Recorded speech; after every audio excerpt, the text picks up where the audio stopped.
It's Friday evening. Penelope says, help, she's knocking me around. This is Penelope, my pincushion doll. She's here. Little Derwin, my dragon, he's here. And we're going to try some experiments tonight. Welcome in.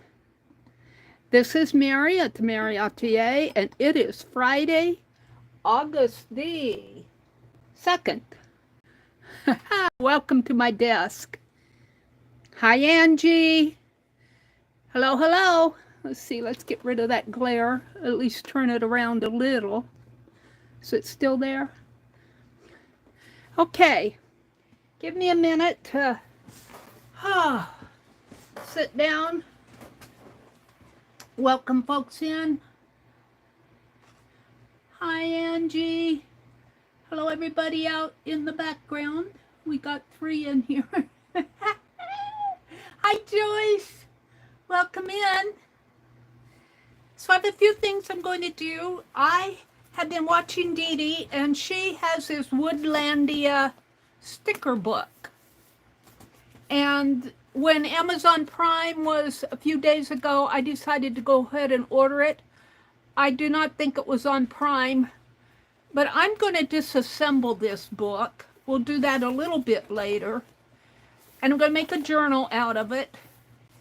And I was thinking that I could take, see, this is all that page here, but I think you have to take the stickers off here. I need one that,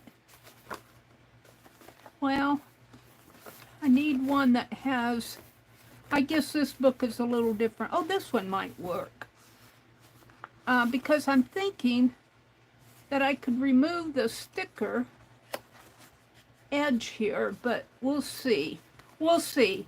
Remove this part and put it on another page. But we'll see how this book is set up.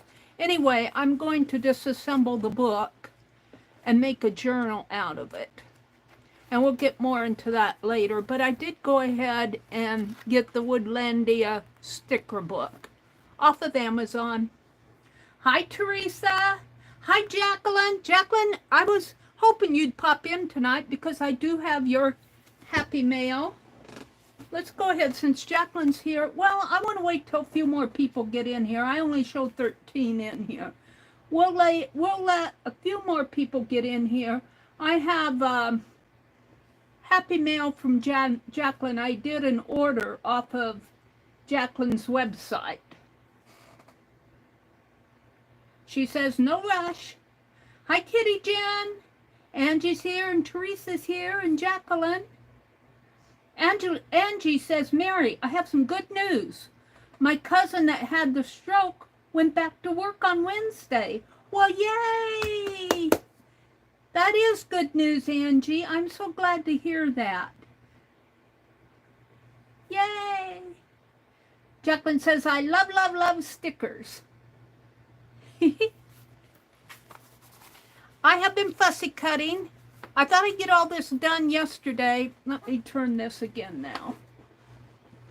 I see the lights. And I didn't, of course. I was watching, well, today I was watching K3N Sort Fabrics.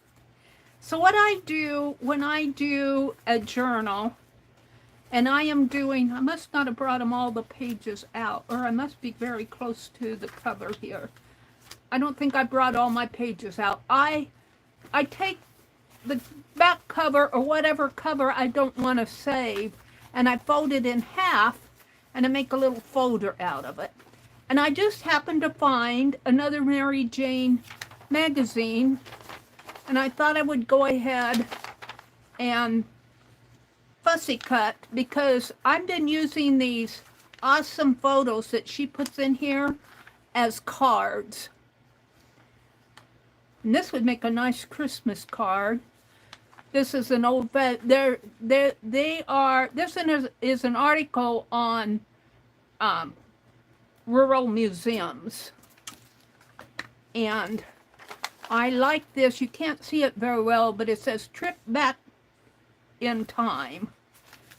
And so I'm going to snip this because I've also been saving the words for journal spots.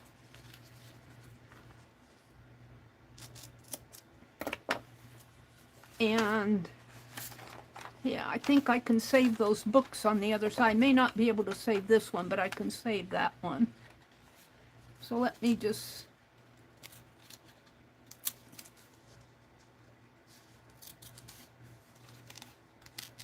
And of course, when I do this, it's not always neat and pretty. All right. Let me pop this open, maybe.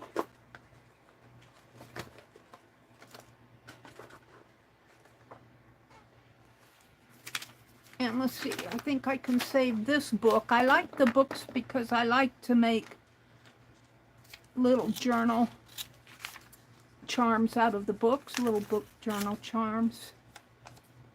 And let's just give this a snip. Yesterday my hand was really shaky. It's not so bad today. And I've been enjoying my time off. I've been slow stitching. A young neighborhood boy came yesterday and mowed our lawn, so it's looking really nice out. But I tried to sit outside on the front porch this morning, and already in the morning it was just steaming hot. Okay, let's cut this. And I've been practicing because K3N talks about cutting fabric. And she says if you look at where you want to cut, she learned that from a tailor.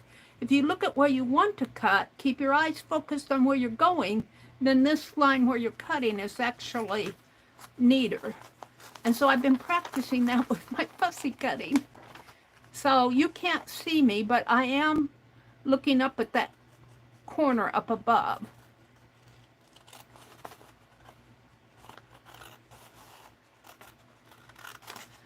And I do think it helps me keep this last cut. I always angle that. I wouldn't say that was perfect, but it's not bad. So let's cut off the bottom. And I'm trying real hard to look up here. You have to think about where you're looking, because it's a natural habit to want to look to where your scissors are going.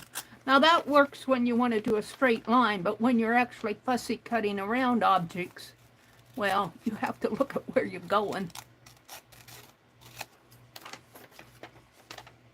So I thought I'd do just a little fussy cutting until folks get in, and then we'll open Jacqueline's Happy Mail. And I have a few things I want to try here. Hi, Terry. Kitty Jen is here. Angie's here. Hi, Beth Schuler. Beth is having a postcard swap. I think you'd have to get with Beth, but I think that August 1st was probably the date she wanted things in at. Now I'm going to go down a little because I want to save those two little pieces here.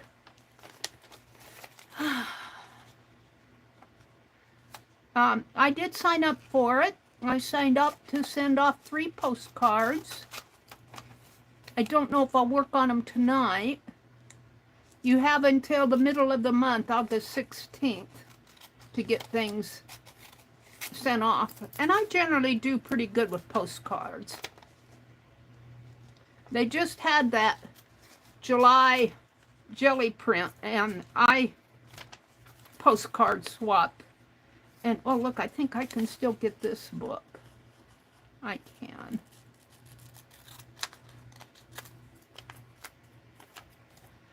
I noticed it way too late, and I'm still looking for my brayer. I know it's around here. And I haven't. I wanted to get my room in order. It's half in order behind me. It's not too bad. I'm going to cut these little ones out here. It's not too bad behind me, but still it needs some more organizing. Beth says hi. Angie says, I've had a good day today. I was here by myself, and I walked to the Mexican restaurant to eat. And then I walked back. I took a nap and did some crafting and called Candy today. Well, there you go. So Angie says hello to Pam. Pam, did I miss you? Stitch It Pam, welcome in. Joyce is here. Joyce Boring, Kitty Jen. Jacqueline says, everyone ready for a great weekend? I'm so excited to get some time to craft. Yeah, Jacqueline does such an excellent job. See, I've got 22 people in here. Jacqueline says, work keeps me busy during the week. Boo! Hi, Sharon Lombard. Welcome in. Who did I miss? Pam, Terry Cleveland, Kitty Jen, Angie, Becky. Hi, Becky. She said she may not last too long tonight. Becky, what have you been doing?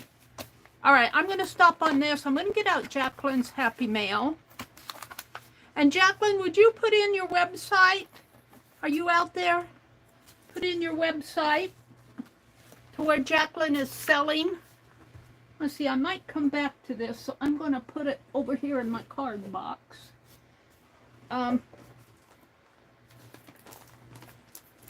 Let's open Jacqueline's Happy Mail. If you drop your link in, Jacqueline, I will. She says, hello, I'm what you've been waiting for. You betcha. Let's see if I can't straighten my camera a little. Does it go this way?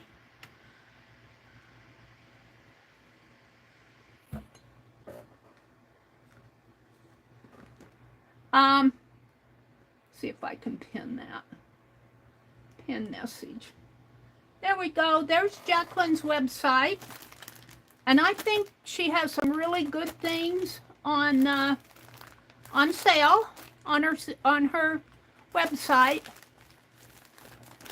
I love this. Hello, I'm what you've been waiting for. Where did you ever get that? Well, I need to be careful opening this because I don't want to destroy that. So I'm going to try. I'm going to cut it offline.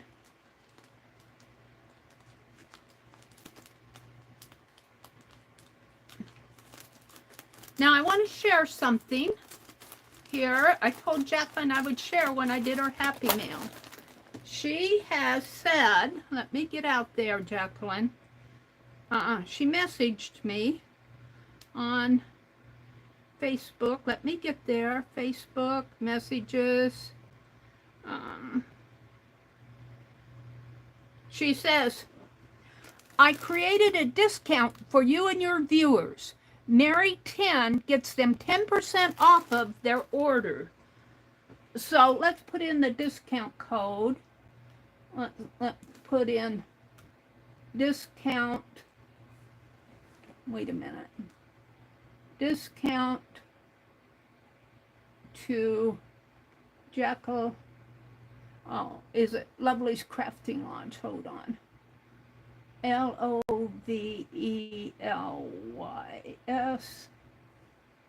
Lovely's.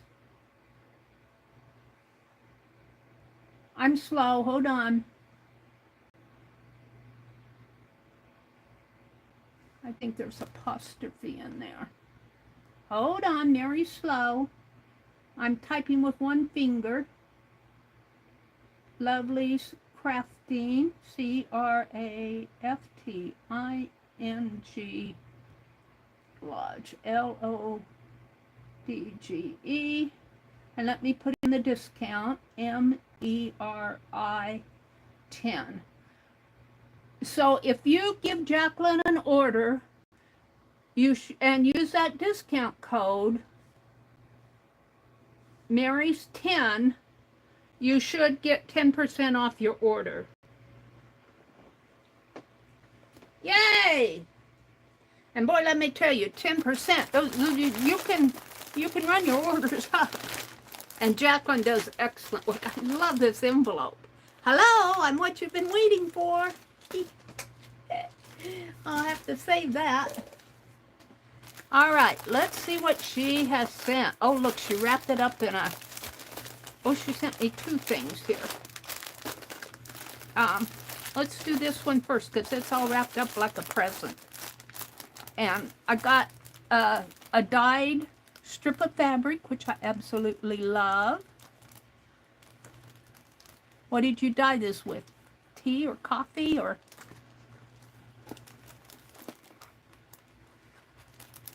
Oh, yummy. Oh, yummy. I'll just take it off this way and untie it later. And knowing Meri, I've got to figure things out here.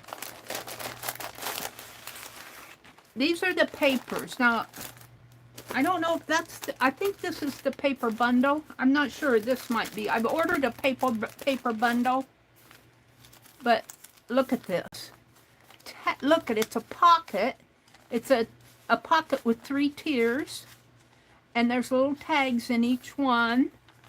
Little round circles. And some sewn tags from books. And I love that you left the threads in because I like the danglies. No, Lucille said quietly. No, Lucille said quietly, I really don't. She made that trip by train at Christmas time, and once is enough for Sheila to learn the ropes, he said. Oh, I know. I'm clutching at straws, but what else can I do? Oh, I didn't think it could be that, she said, but uncertainly. He didn't fly out to Chicago the way he was supposed to. That's the point, Frank said. Very cool. And here's another one. I won't read it. I always get curious of what these say. And here is, boy, this almost looks like it is sewn shut here. It looks to me like a transparent art journal page. Can I open this? Or is this all closed? I think this is all closed in. This is looks to me like a transparent art journal page. Let me stand up and zoom in just a little. I just love opening this mail. Let me zoom in a tiny bit so you can see a little better. Let's see, is that too much? Let me fix quality up from 144 to 1080. Hi, Amber. Welcome in, Amber. Hi, Cynthia McCoy. Welcome in. Welcome in. And there's Jasper. Jasper, I have your package too. I will open it. I also bought some things when Jasper she had 2 sales. So, Jasper, I will be opening your package online here too. I did, Jasper. I got the fabric. And I hope Becky sticks around because I want her to see some of that fabric. Amber says hello. Jacqueline's here.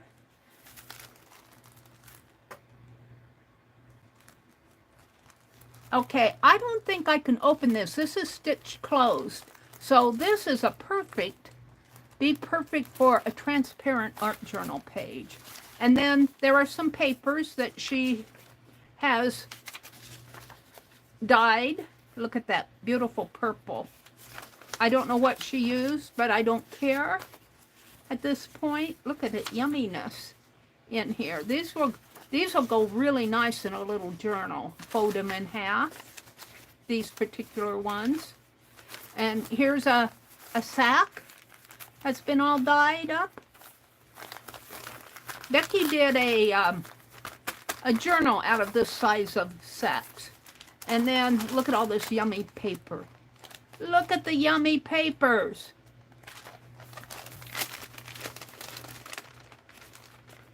Yummy. And then, I'm not going to go through each one, but go to her site. And Jacqueline does a lot of, on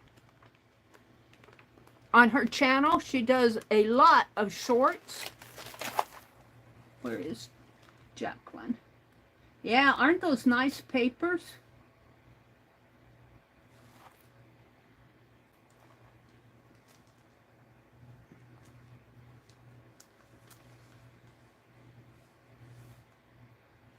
Let me come back into my chat here.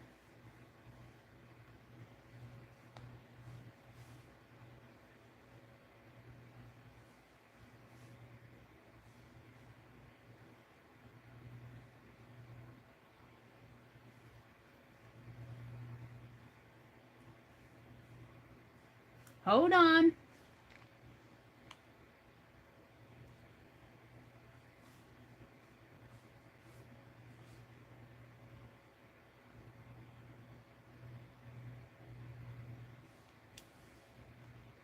There is Jacqueline's YouTube channel. And I'm sure she won't mind if we go there. Let's go there on my phone.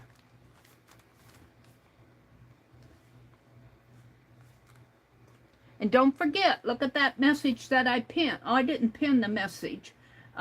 If you make an order from Jacqueline, up above is her website where you can look at things. If you do an order and use the code MERI10, MERI10,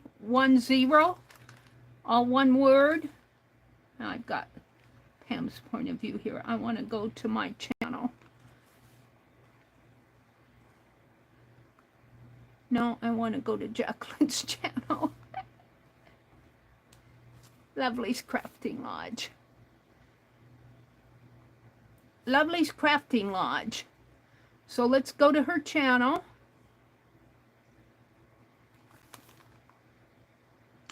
And I want to show you, she puts out all these shorts. I enjoy seeing her shorts. So you could just get lost in watching it. And, you know, shorts are like 60 seconds long. And so you don't have to, look, she's got a Monster Mash, so I'm going to play it. Monster Mash. I don't have the sound on. I bet it has music, because she does play music. Monster Mash. Sight, for my monster from his slab began to rise. And suddenly, to my surprise, it's a mash. It's the Monster Mash. Let's do the Monster Mash. Oh, Jacqueline, you do such a good job. Let's come back to my channel here a minute. Me. Whoops, I played that. Where am I? You. Me. Here. It's waiting. It's waiting. If you go to her website here, this is her website, Jacqueline's Lovely's Crafting Lodge. You can browse her products, you can shop all, you can do the collection. She's got value packs out there. It looks like she's got 8 of them. Let's do the shop all. So filter and sort, paper clips, and rusted paper safety pins. 70 pieces of coffee dyed. I think that's the one I got here, or it might be in the other package. 75 coffee-based value. I might have gotten, I can't remember which one I got, but it doesn't matter. So, but she's got some things like here. She's got black envelope 8 by 8 1/4 by 5 1/4, 50 cents. So she's got some things that are very 2-inch tags, 25 cents. So, and so if you, she's got, how many pages do you have out there? She's got 104 products out there. So go visit Jacqueline, do an order, and use the code MERI10. MERI10. 10.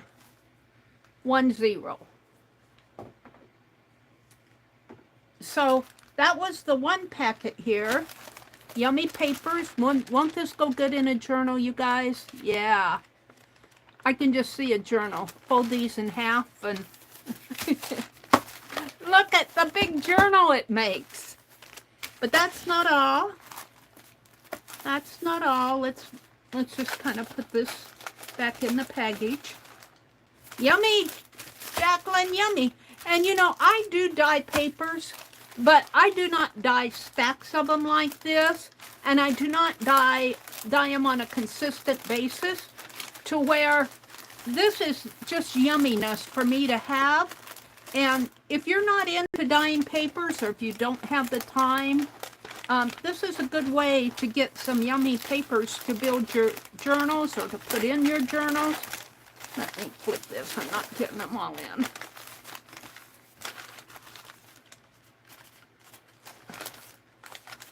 And this will make a wonderful, wonderful journal.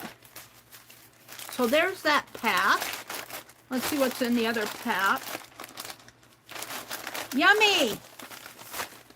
Yummies! Get in there. Okay, so let's open the other pack, which is right here. Yummy, yummy. Look, I got some roasted paper clips. And this one opens here. Let's see. Somewhere I see the tab. I am going to play an art tonight, but I've got to do this first.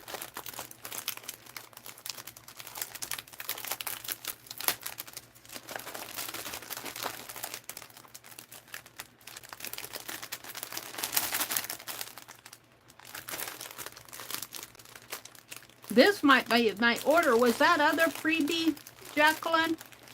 And this my order? This looks like it was my order. Well, I can't get it all out.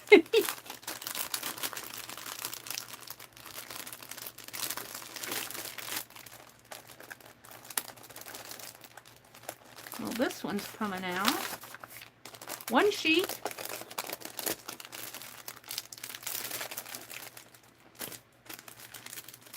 Well, I'll bet you had a time putting that in there, didn't you? Thank you for the...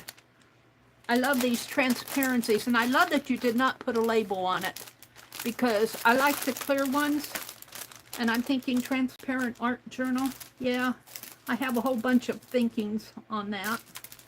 Let me turn the fan toward me. It's getting hot in here.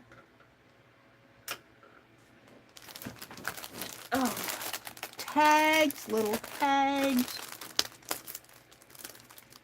It looks like she might have given me a freebie paper there. Here's my rusted paper clips. Oh, are there laundry pins in there? Let's see what's in there. Looks like there might be some laundry pins in there too. I don't know. I'm just looking here. Well, there's the fold. Where's the...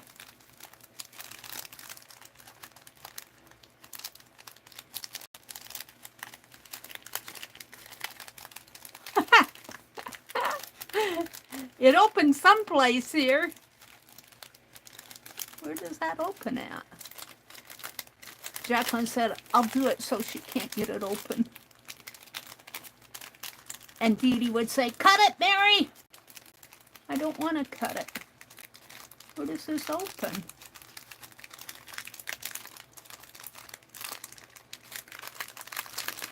I see it here on the inside. Is it here?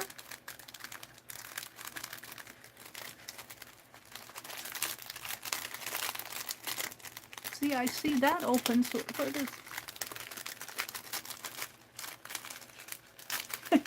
Here it is. I just had a hunt for it. Boy, that's really hides itself. I got it. I got it. It's a nice sturdy envelope, too. No ripping. I want to see if this is a... I think these are laundry pins. Either that or they're rusting really good. Safety pins? No, they're safety pins. They just look like laundry. It's a hanging one. They're safety pins and paper clips. Yummy! I'll be using those. You can even use those in your slow stitching. All right, let me put that aside. I'll drop my papers here. Let me pick them up. Let's see what else is in there. Thank you, Jacqueline. Uh-oh. The package opened. Did it close up again on me? Closed up when I dropped it. I love that you don't put stickers on the envelopes. I love them clear like this. Thank you so much for that. What did I do with that other one? Here. Gotta put these in safe places. All right. Ooh, yummy. Look at these tags. Oh, yumminess. See, this would take me forever to do. And it looks like even after she's dyed them, they're nice and flat, so she's probably ironed these out, I would think, because they're nice and flat, or put them under heavy books. It's almost a shame to use them. They're so pretty. Oh, wow. Look at the splatter on those. And look at the yumminess here. Oh, yummies. So some smaller. These look like they're about 4 by 6 or 3.5 by. There are about 5.5 by 4. So just about 4 by 6. Not quite 6 here. 1, 2, 3, 4, 5. Oh yeah, it's over 6. 1, 2, 3, 4, 5, 6. 4 by 6, I think these are. And some yummy envelopes. Look. Yummies.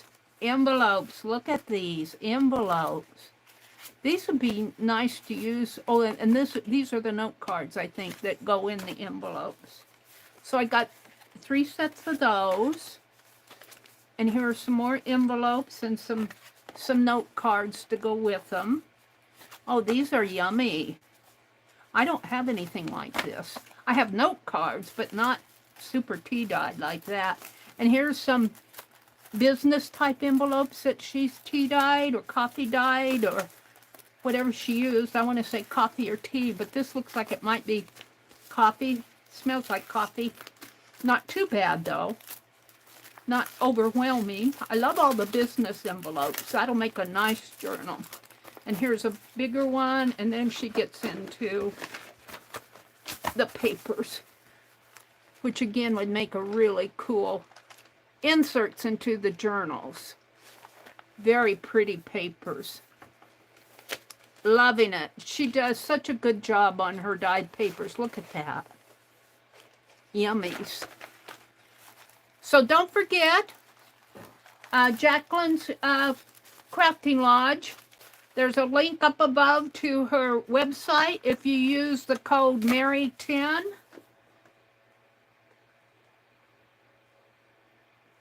MERI 10 on the Jacqueline's Crafting Lodge and give her an order. You get 10% off. So yummy, Jacqueline, yummy. Let me put this down with the, no, I think I'll put them in that box because they're kind of loose. My card box. So let's open Jasper's. Jasper, are you in here? Yes, she is. Let me go to her website. Let's do it on my phone. Let's give Jasper a shout out. Jasper had a sale. Let me go to my YouTube channel. Come on, Meri. And let's go to my chat filter, all messages. There's Jasper. Let's go to her channel. Give her a shout out here. Let me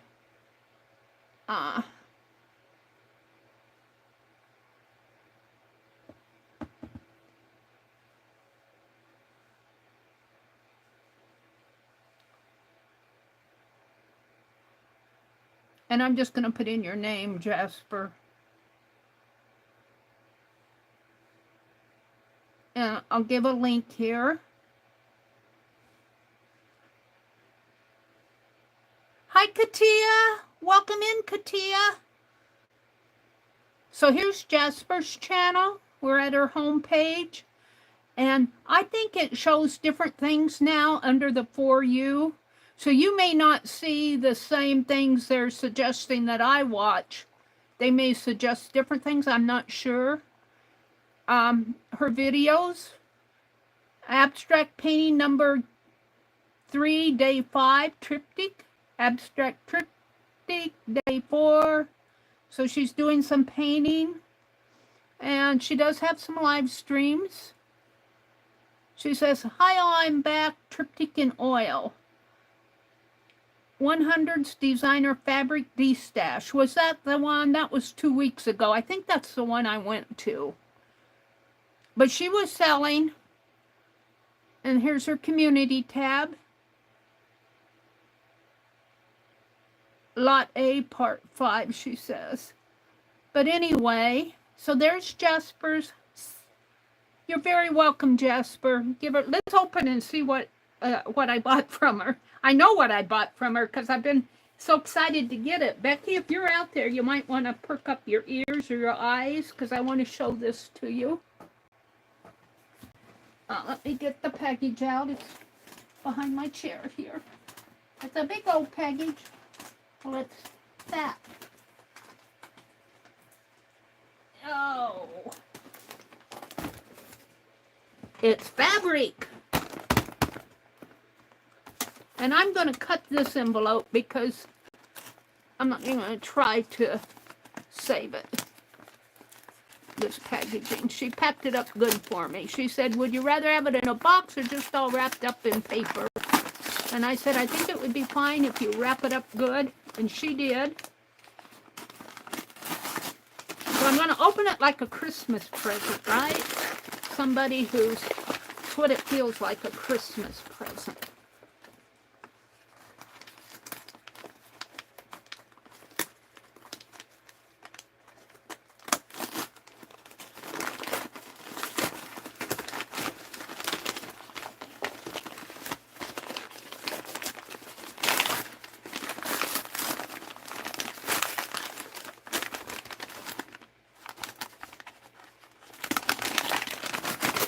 You wrapped it good, Jasper.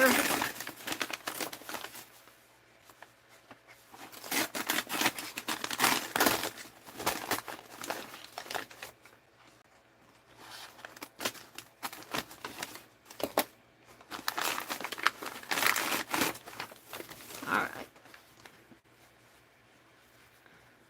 It looks like, is that a thank you gift? I want to talk about that. Let's pull this, all of this out of here. Yummy, yummy, yummy. Yummy. Yummy, yummy, yummy. I got it upside down, but I want to show the cat fabric. All right, all of this is going to get tossed, Jasper, and I like to snip up the addresses when I throw things in the mail. So I'm snipping up your address. I like to cut it good. I don't trust. My brother says, oh, it all goes in an incinerator, but I don't trust things. I'm from a larger town than he is, and I believe in cutting up my mail. So I stepped, and yours too,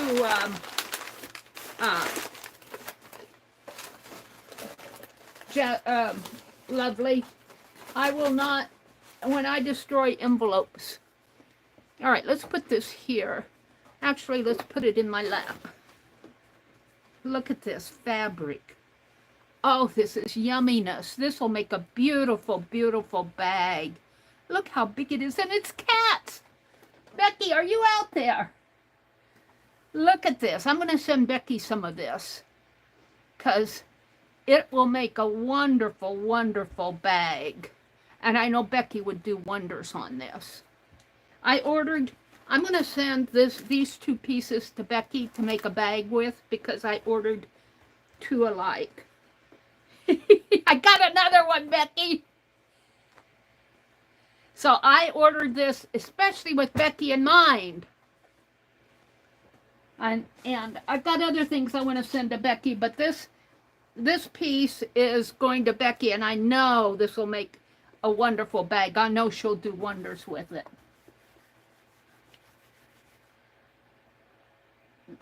Did she go to sleep? I don't see her out there. I think she's tired. Oh, there she is. She says, woo! Yay! I had to refresh my chat, Becky. I'm on my old tablet. And it doesn't scroll like it should for some reason. Top messages. Look at these cats, Becky. Just look at them. I keep getting the clip. I don't want the clip. I want top messages out of the chat filter. Hold on.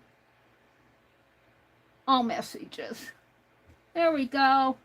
There she is. She says it's pretty. This is wonderful. I'm going to attempt to make a bag out of mine, but I got two just like that. So I've been waiting for this because I want to send it to Becky. I'm going to put it down behind me. And then look at this. Look at this, Miss Becky. Here's some tan. Now it's out of like an upholstery type fabric, so it is not cotton. It's not cotton at all. Let me take that. It is. It's got a tag on it over here.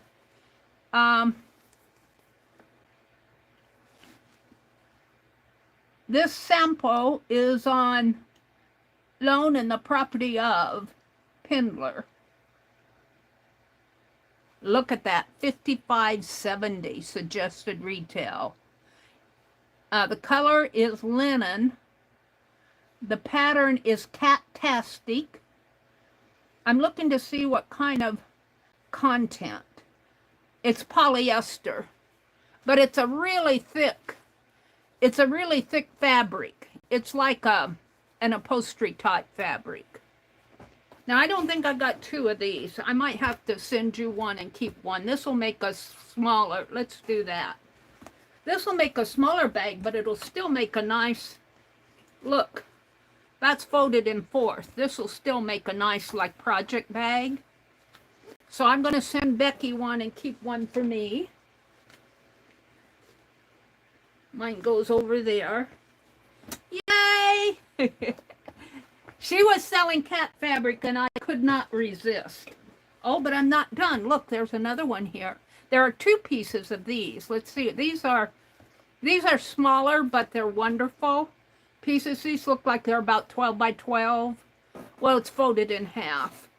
So this is a little bit thinner fabric. This is 90% cotton and 10% linen. But look at the cats. Look at the kitty cats on here. Aren't these cool?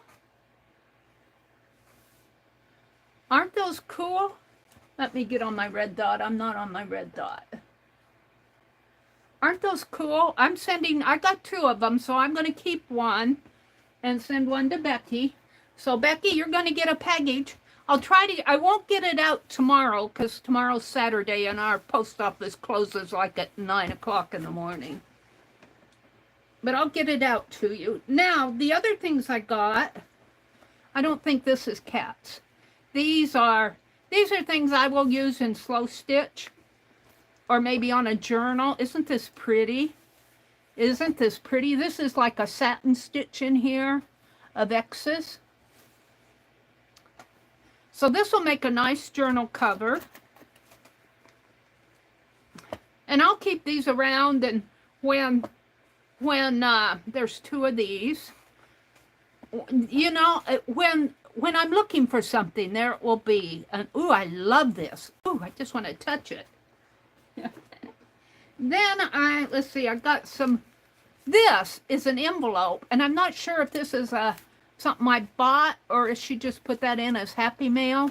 But what I like about it, you can see here, where'd I see that? She made it out of, like, this is fabric these are smaller pieces. Oh, well, this one you can see. These catalog pieces. See how this is folded up and down again? These make nice little envelopes for journals. So if you have any of this with that paper on them that you don't know what to do with, look at all these. I might make some of these for Happy Mail because I could stitch up, might even slow stitch on some. And they're a little bit smaller, so they'll fit into an envelope for like Happy Mail stuff. Aren't these cool? Well, let me do it like this. I love this one. And so I think she put these in as examples. I'm not sure if I bought these or if they're freebies. I don't see a price on them, but I'd have to look. But I got a stack of this just for that purpose of making these envelopes. And look, she put some round felt pieces on here. Yumminess. So I got these especially to make little envelopes out of. And all you have to do, you could glue it, but I would probably stitch it. All you have to do is fold it up, zoot, zoot, and fold it down and put a tag on it like this. And you have a nice little piece for your journals. I might do some of this for my, for my slow stitch journal. Look at this yumminess. Let me turn these over. That's a lighter color, I think, of this one. And then there are some grain. I call it a wood grain. It's a fabric grain. Look at this one. Ooh, I love all these different designs. Look at that. We are doing in our page this week with K3N on Mondays. She's doing Indian from India, the India Indians. Shisha, S-H-I-S-H-A, I believe, stitchery. And they put a mirror inside and then they stitch these circles around there. And boy, is mine wonky. I'm so glad that K3N likes wonky. But look, wouldn't that make a nice for my journal page, an envelope? And then you could put a little note inside of it. So I'll probably save these for Happy Mail. Oh, look, here's one. Here's one with the eyelets. Now this one has paper up the sides, but you can still do the same thing. I would probably tend more to glue that one than stitch on it. But isn't that a cute little pocket? Aww. And you can even do it this way. Maybe here, let's put this one down. Let's grab two of them here. One this way and one this way. Stitch it around the center and make a nice little needle book out of it. So I would probably do slow stitch on this in here. I don't know if I would do slow stitch. You probably could with a sharper needle. But, ooh, yumminess, Jasper. Yumminess. And thank you so much for that wonderful cat fabric. I'm going to share it with Becky. And she can do something. She'll do something awesome with it. I know Becky. Or I think I know her. I know who she is anyway. Jasper says, but I have all sizes. I cut up several fabric style books. Amber says, yay, Meri, that circle one is great. Hi, Riri. Did Riri pop in? Hi, Riri. A magnetic closure would be neat, too. Yes, I have some magnetic closures, Riri. Yes, a magnetic closure would be great. That whole stack, Jasper says, of those fabric samples was $1. So, look at that. Go visit Jasper. I'm sure she has some out there that she would sell you. That's mean? What's mean? Hey, Jasper, cut fabric? That's mean. Jasper says, thanks so much, Meri. I'm glad you're very happy. I am. I just love that cat fabric, and I know Becky will too. I've never seen it. You don't see that stuff around in the fabric stores much, do you? Not where I'm at. And I got another Happy Mail, but it's out in the other room. I'm not going to run out and get it. Arlene sent me a Yoo-hoo glue stick. You know, one of the UHU glue stick. She saw me complaining about these little jot glue sticks, and she bought me a Yoo-hoo glue stick. So I want to thank Arlene for that. She doesn't really come in on Friday night, so she usually comes in the mornings, and I have been enjoying my time off. Just been enjoying it. What did Angie say? What did Angie say? Angie says, thank you, Jasper. Do you think if I made some of those, our town festival is coming up. And I want to make them if you say no. Jasper says, Angie, go for it. Those little folded envelopes. I think you should, Angie. Jasper says, go for it, Angie. Riri says, what time will you start the sale? Let's see, does Jasper have another? Let's see. Jasper has a sale this weekend, Amber says. If anyone is interested and still has cat fabric, and then she drops a link. Let me get out there. Do you still have cat fabric, Jasper? We'll let her answer that. Let me go to my site here. Oh, I'm there. But my chat didn't come up. Chat filter all messages. 5 Eastern on Sunday. So that's around 4 o'clock on Sunday where she's having that sale. Riri said she'd be there. Let's go to the link. Do you have a notice up? I don't think she has a notice up. I think I would have known. Well, let's go to the live. No, she doesn't have a notice up yet. But let's go back to my channel. It's at 5 p.m. this Sunday. Jasper's having a sale. She says, I haven't done it yet, but I will. Do you have any more cat fabric, Jasper? That's what they're wanting to know. Hi, Maritza.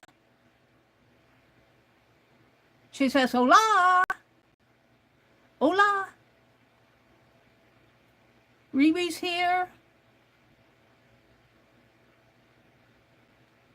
Did you see the cat fabric, Riri? Were you in here when I showed the cat fabric? Let me grab what I'm going to send to Becky. I'm going to send Becky some of this because I bought enough for both of us. And it was at a reasonable price, I thought. And this is a thinner cotton and linen cat fabric, but it's awesome. It's... Let's see, did I save mine or just both pieces? Nope. You get 2 pieces, Becky, out of this. Oh, no, it's folded. It's 1 piece folded in half. But it's huge. It's huge. It's probably about, well, it's not quite a yard. It's probably about 3/4 of a yard square. So that'll make a nice bag. So she's got this cat fabric, which I think is awesome. And then there's this, which is only 1 piece here, but that'll still make a nice bag, cat fabric. And then she gets 2 of these. I'm sending this to Becky, cat fabric. It's just awesome kitty cat fabric. Very cool fabric. And this is thicker. These will make nice bags. If that's what she wants to do with. They'll make nice journal covers too. Whatever. So I'm sending these off to Miss Becky.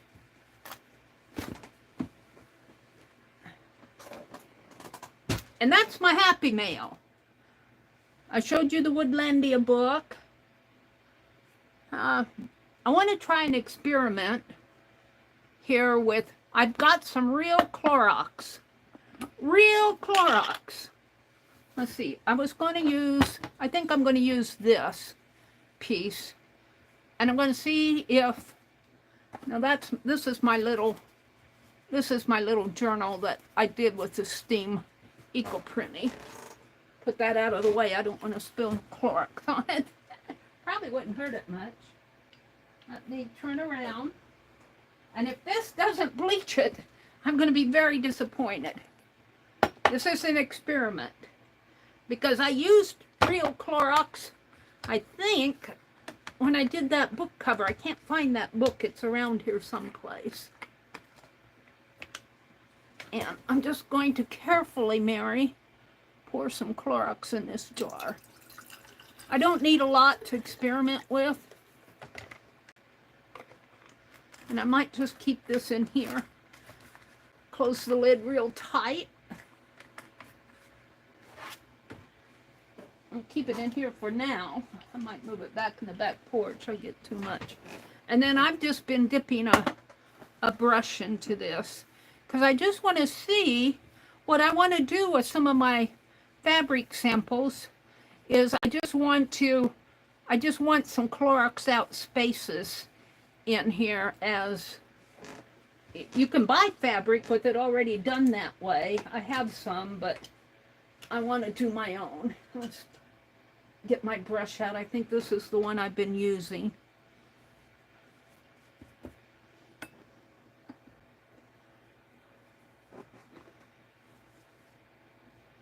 I might have to wait for it to work a little. Yeah, well, it's fading out the newsprint, I'm pretty sure. I don't know about this, but I might have to wait on this. This should bleach this out. I don't see it working. I want it instant. Phew!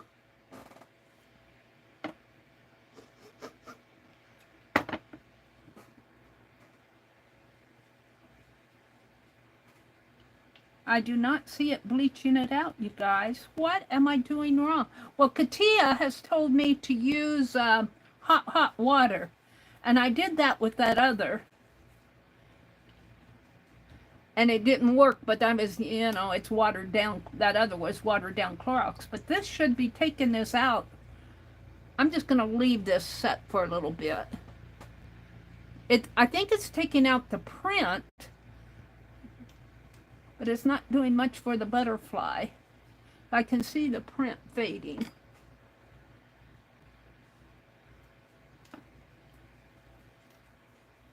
Dee Dee says, I would buy a bag or book cover from Beck if she sells from that cat fabric. P.S. Mary, Scott and Beck have the virus.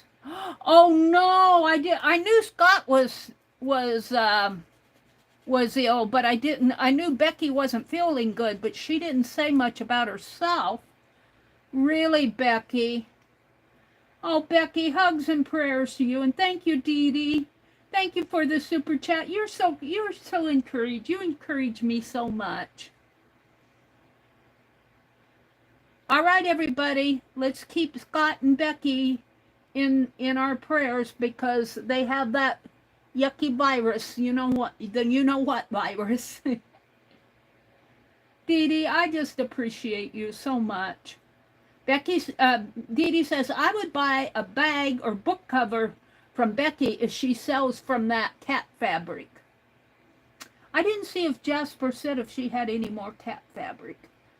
Jasper's going to have another sale this Sunday. Let's see, she says, Amber, I have some of it on the arms of my couch where my cats sleep. It keeps my couch from having too much cat hair. She's going to look, she said she would be happy to look for it. I don't know what.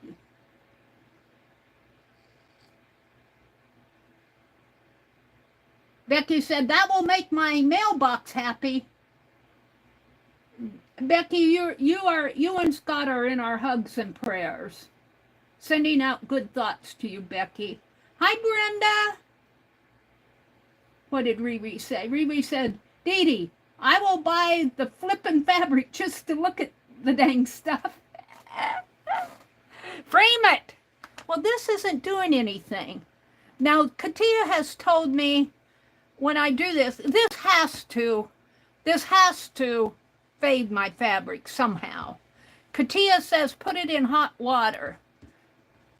And I don't have boiling hot water with me tonight. So I'm going to take this and crunch it up. And then after, I'm going to tuck it in here. And we'll check it before I leave. But if it still hasn't done anything, I will go out in the kitchen and put boiling hot water in here and see if it'll take anything out. It does look like it's it has, let me put the lid on here and show you. It looks like it's staining my water, getting my water a little cloudy. But that could be reflection from the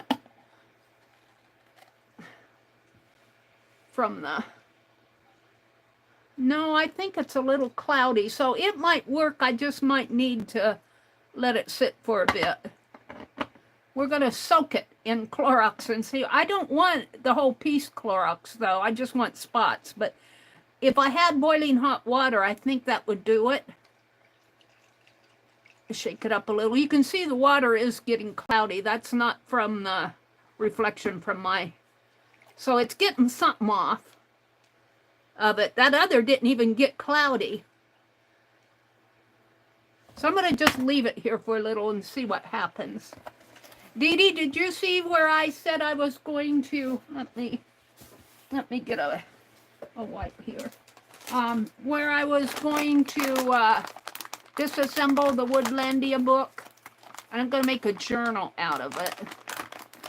And I think what I'm going to do, you guys, is do a little Fib Diggity story. I got 2 of them. Do a little Fib Diggity story where little Ruby Rose takes us on a, you know, gnomes. Ruby Rose is our little Fib Diggity gnome girl. I haven't told a story about her in a long time. And I think she's going to take us on a tour of her forest. All right, I think that's good. These wipes are getting dry. I'm going to keep them out. Let's get that Woodlandia book out again. Where did I? This is the sticker book Dee Dee inspired me to buy. And what I'm going to do, see, it starts right out here with the stickers. And what I'm going to do, Meri, you're going to cut it up. I am. But I have still saved the stickers. But I'm going to take these apart here very carefully.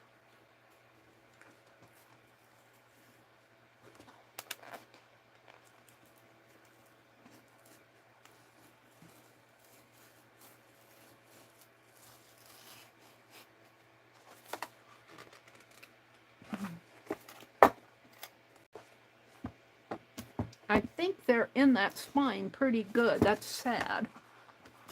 I don't know if I can get that spine off. We're going to try it. I think they're glued to that spine pretty good. I don't think that spine is... I can't just bend it and... We'll see. I see some stitching in there, though. See, there's a stitching as you go down, so maybe I can get it out. Like a block. A text block. That's what you do when you buy these things. You buy them to alter. I don't know. See, I think it's glued to that spine real good. I don't think I'm going to be able to get them. I think the front cover will come off of the spine here. It's glued in there real good. I'll have to put, I generally put in a different spine anyway.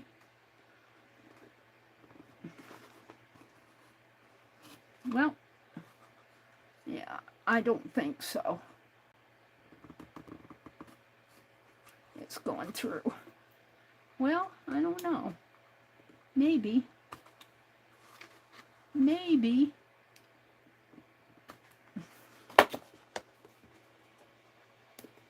It wants to.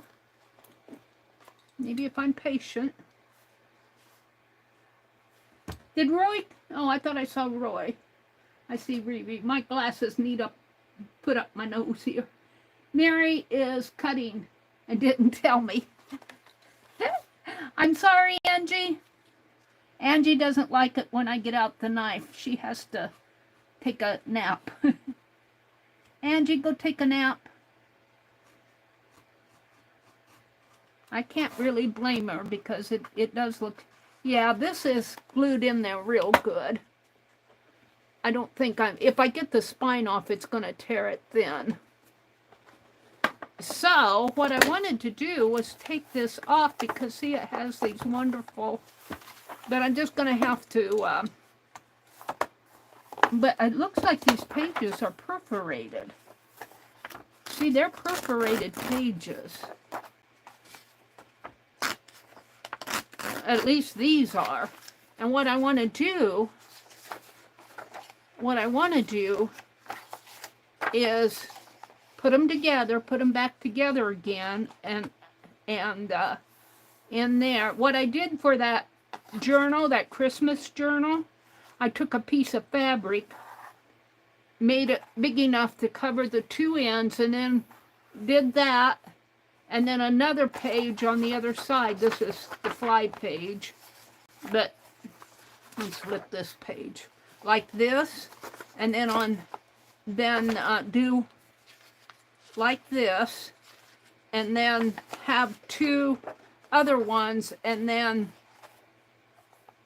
say there's fabric here and fabric between two other ones. This would be a folio here. This would be a folio like this, and then this, which I haven't torn off, this would be a folio. And if I put a strip of fabric, you sew it on both sides and leave a piece of fabric in the center, then you take the two and put them together like, gotta get it out here, well, like so. And so you have fabric on this sheet in the center here. You have a strip of fabric going down the center and a strip of fabric going down the center of this sheet. And then when you get ready to put them together, you sew down the center of the fabric and then fold it. And that makes a nice signature. I discovered that while I was doing Angie, I'm not cutting anymore. Well, I was doing last year's Christmas book. And speaking of Christmas books, I found this wonderful, wonderful Christmas book. It had to be a $50. It had to be a $50 or very expensive Christmas book, coffee table book. And I got it for $1.50 at the thrift store. I was just thrilled. So I'm going to take these out, and I'm not going to sew them, of course, tonight. I'm going to have to strip some fabric. You don't have to do fabric. You could do it with paper, too. You could put a nice cardstock on each side. And I'm thinking fabric, but... And what I think my journal is going to be about, and these will be all the pages for the journal, it's going to be little Ruby Rose giving us a tour of her forest in Fibdiggity. And this is all Woodlandia, so it's all forest related. And these are stickers. Well, these are stickers. But I think I was thumbing through here and I saw, and even on the back of the sticker pages are more, but I saw a really nice forest. Where did I see that? That I thought would be nice for the opening here. Here. See, and gnomes are known to, I'm kind of out of frame here. Let me tip my camera. Hold on. Gnomes are known to, they make their home between two big trees in the forest. So here's one of the trees. And Ruby Rose's gnome home will be in there someplace. And then she's going to take us all around the forest and introduce it to all her plants and animals. Look, I think that's a raccoon painting. I can't quite tell the face there, but he's painting, and look at all those paint tubes. This is an art page here. It could be, it's not a fox, That's not a fox, it's straight. It could be a skunk. I don't know what kind of an animal that is. It's got ears. It's not a raccoon. I don't think raccoons have that kind of a tail. I don't know what kind of an animal that is. This looks like a fox over here. Maybe Ruby Rose will know. And so my little story is going in this journal is going to be Ruby Rose taking us and introducing us to fairies. We did a fairy, oh, it wasn't a mind map, but we had like 12 fairies, a little story about fairies in Fibdiggity. And we named them and we gave them all their special. It's in one of my Society by Dear Collector journals. We did that in one of our streams. And if I have enough, I started to draw a fairy, but the first one. And we did a little story a long time ago in Fibdiggity. Cynthia, it looks like Cynthia gave Jasper an order. Thank you for doing that, Cynthia. Jasper said, it's all packed up and headed your way in the morning, Cynthia. So this will be nice paper for a little journal. And I'm not sure. Yeah, I think I'm going to do it the way I described it because I like my journals to be at least this large. And I was hoping to use this as the cover. But I'm going to have to do a different spine. Just look at this wonderful paper in here.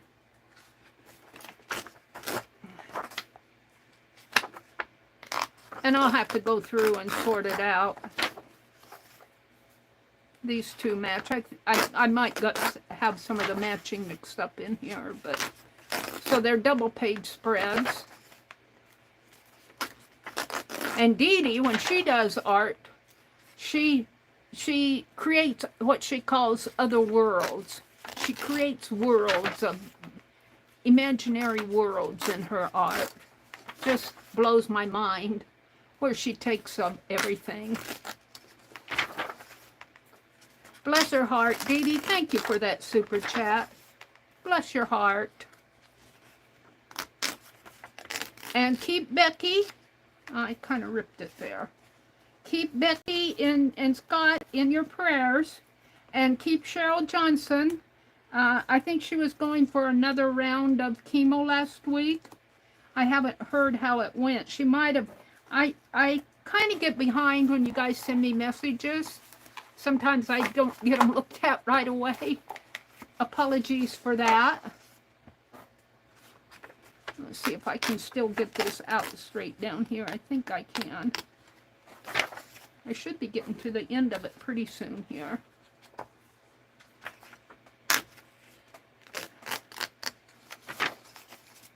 So what are you guys all working on?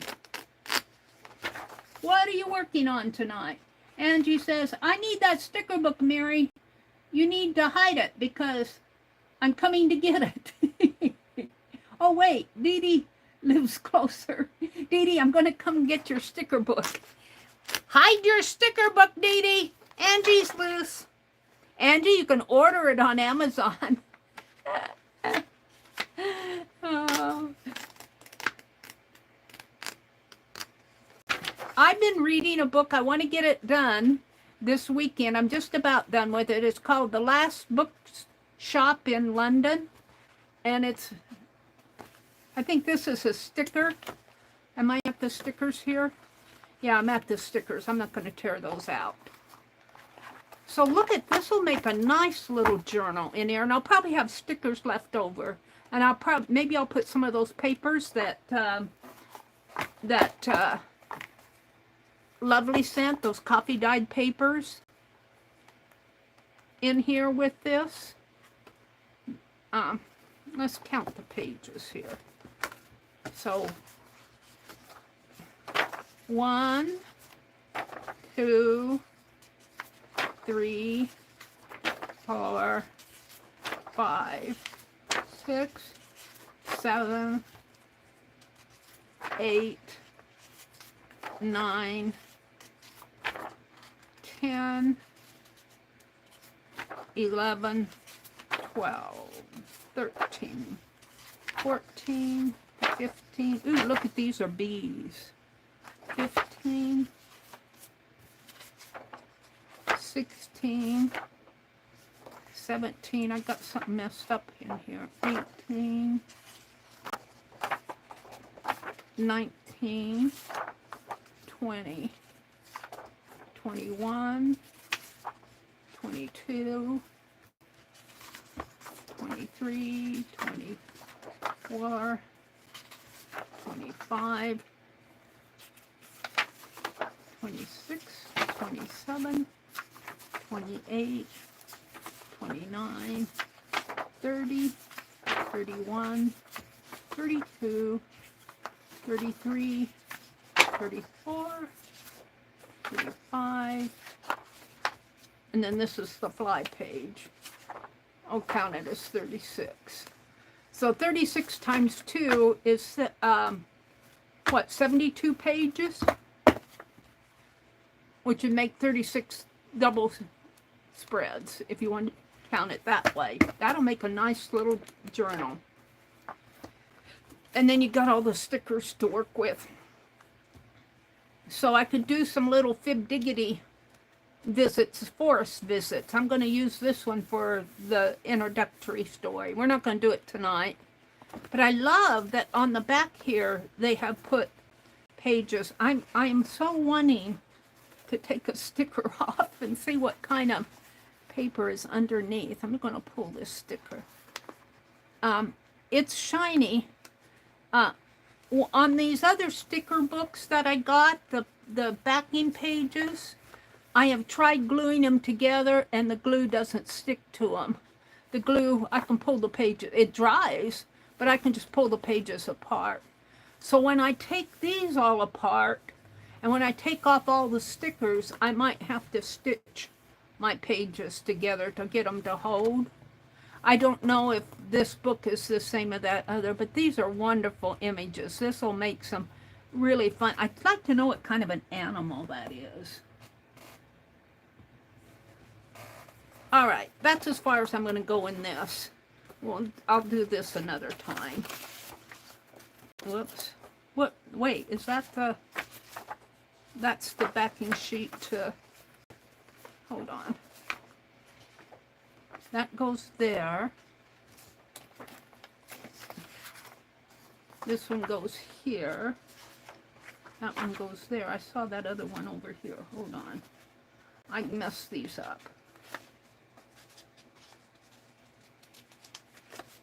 Where did I see that one? On the back of this?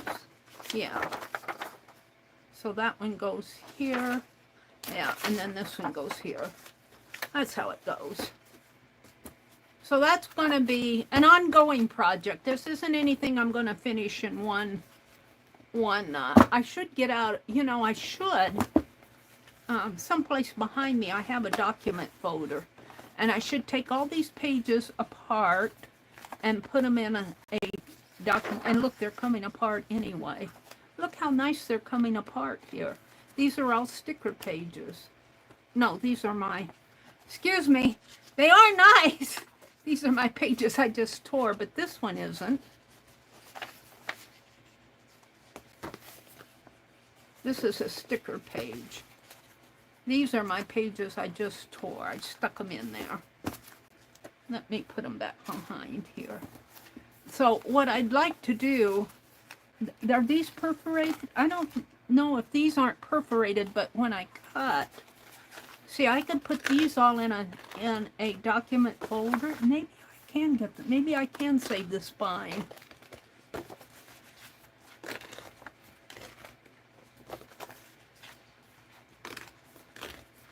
We'll see how far down. I've already cut some, but we'll see. See, I love how I get 2 pages, but I don't know how far down I can go with this. It looks like they're coming out nice enough. These are the sticker pages I'm taking out now. Ooh, look at that fairy. Look at that fairy. This is going to be a fun little story to tell using this Woodlandia book. Yeah, I'm inspired. I don't think these are yeah, I think they are perforated. But I'm not going to perforate them. I'm going to continue like this. I can't tell. Maybe not. Yeah, I think they are. I feel a little in there. So I might end up taking the edges off of these after I get them out of the spine. We'll see. And you get to see all the stickers as I go. Because these are all stickers here. I'll be very interested. Stickers, I don't trust stickers. The only stickers I trust are Tim Holtz. So I might have to use some Yes paste when I tell myself. I'd just like to know what kind of an animal that is. It's not a raccoon, but it's got a stripe. It could, I don't know if badgers have long tails like that. Let me hold him up close so you guys can see him. His face is kind of hard to see because he's under an umbrella. What kind of an animal is that? He's got a long tail and he's got a stripe. And at first I thought he was a raccoon.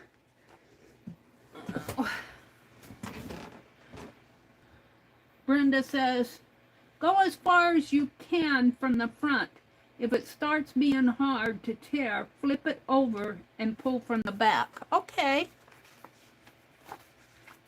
Yes, it is doing okay so far. The pages are coming out. Look at these mushrooms.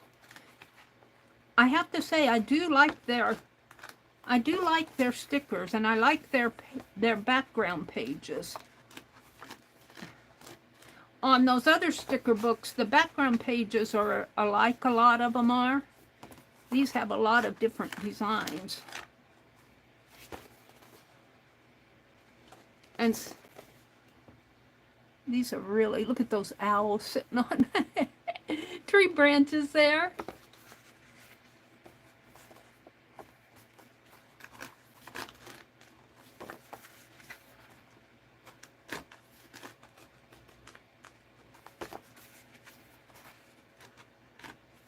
Yeah, I might be getting to the point to where I have to go to the back, Brenda. Let's flip it over. Let's do one more. No, I'm going to flip it. I put my paper in the back. Now, see, these have these pages, so I don't know how easy these are going to tear. They are tearing. Now, I don't know. They're a little bit harder. Now, let's go back over here. These come out a little easier, I think.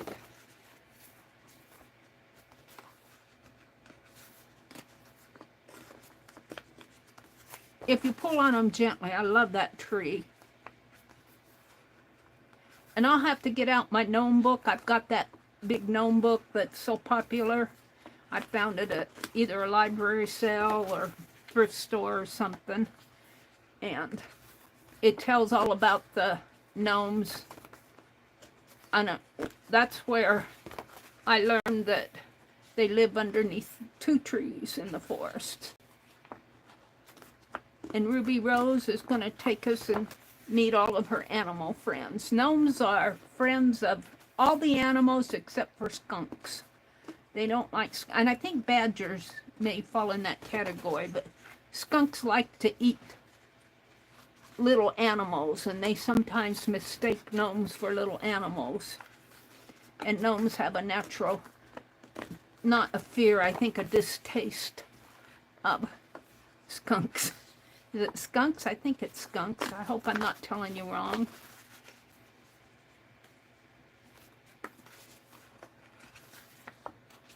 Dee says, give Meri a new book, and she's already tearing it up.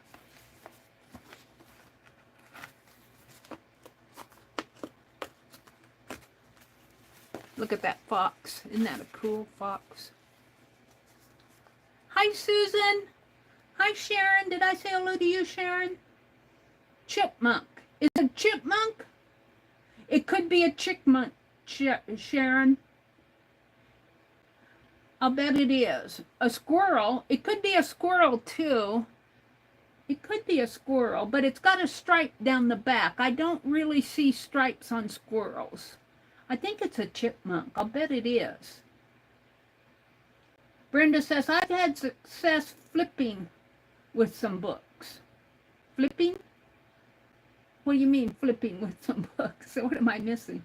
It's a chipmunk cat, Angie says. Susan said, I thought that too, Sharon. But that is an artist's drawing, and I think they messed up making the tail too long. Yeah, I think it's a chipmunk with a long tail. You guys have me convinced. Look at that fox. I love these foxes. We'll have to get out that gnome book. I think it's over behind my... Uh-oh. Be careful, Meri. I'm going to take my knife and see if I can't loosen up. Angie, I'm getting the knife out.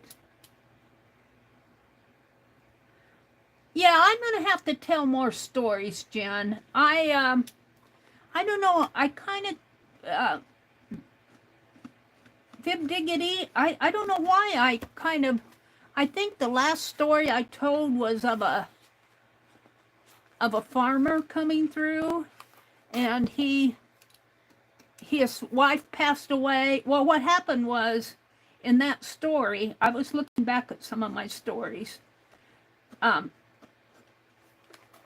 going to have to get them out. Arlene sent me, she went through all of the old videos. Now, this has been some time ago, but she sent me emails with all the links to my Fib Diggity stories.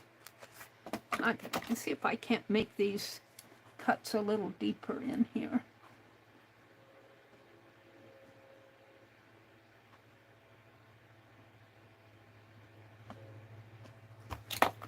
But anyway, I had gone on I based it on a real life garage sale I attended. But the characters are not from the real life garage sale. But I was driving around Fib Diggity in the countryside, and I came across this secluded farm. This is in my story. I might be telling a little differently here, but the gist of it was I drove into that garage sale, and the person selling it was a farmer, and his wife had passed away. And of course, you know, she was out in the country. They didn't come into Fib Diggity. They were new characters at the time. And of course, you know, his wife was all into art and yarns and embroideries and papers and all of that. And I bought some in my story. I bought some. And then I went back and went on with my life in Fib Diggity. Yeah, this page is definitely perforated. And not long after, a couple of weeks after, the farmer had loaded up all of her stuff in the back of his truck and brought it into Fib Diggity in that story. And we got all of her art, she'd passed away, and he only moved out to the Fib Diggity area because his wife wanted to get away from the city and everything. I think I told this story. And he was a math professor, and he was going to go back and teach. And he was moving off of the farm and getting rid of things. And so he brought all of his wife's art stuff. This is not tearing good here.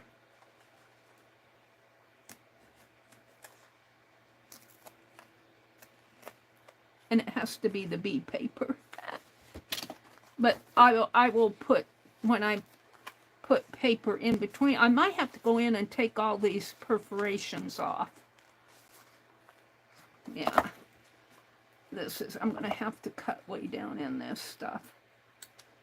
It's not going to work to take it from the other side, Brenda, because of the things left from the other side from those scrapbook papers that I tore out. So I'm just going to cut down. I can feel it going in. Let's see if I can get this one out. No, it's not tearing good there.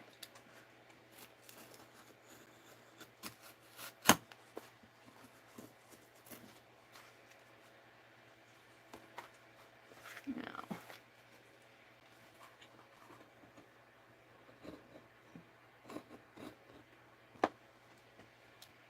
Oh, my blade is deep enough. Get your fingers out of the way, Angie says. I don't want any cut fingers.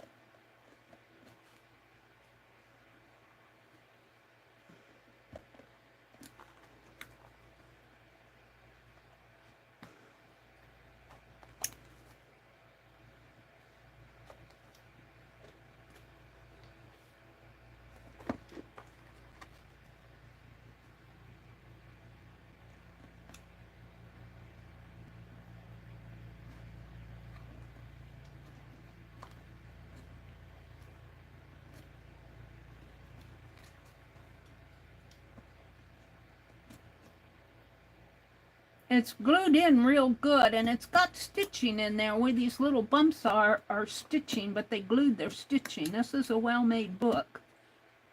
They didn't know I was going to take it apart.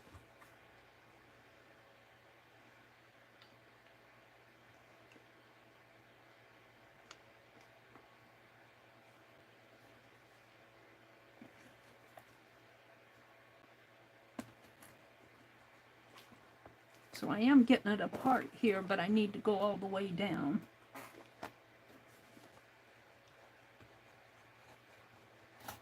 Yeah.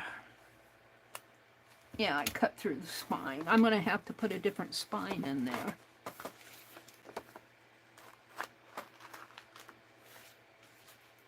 Yeah. That's the spine in there. That's cut through.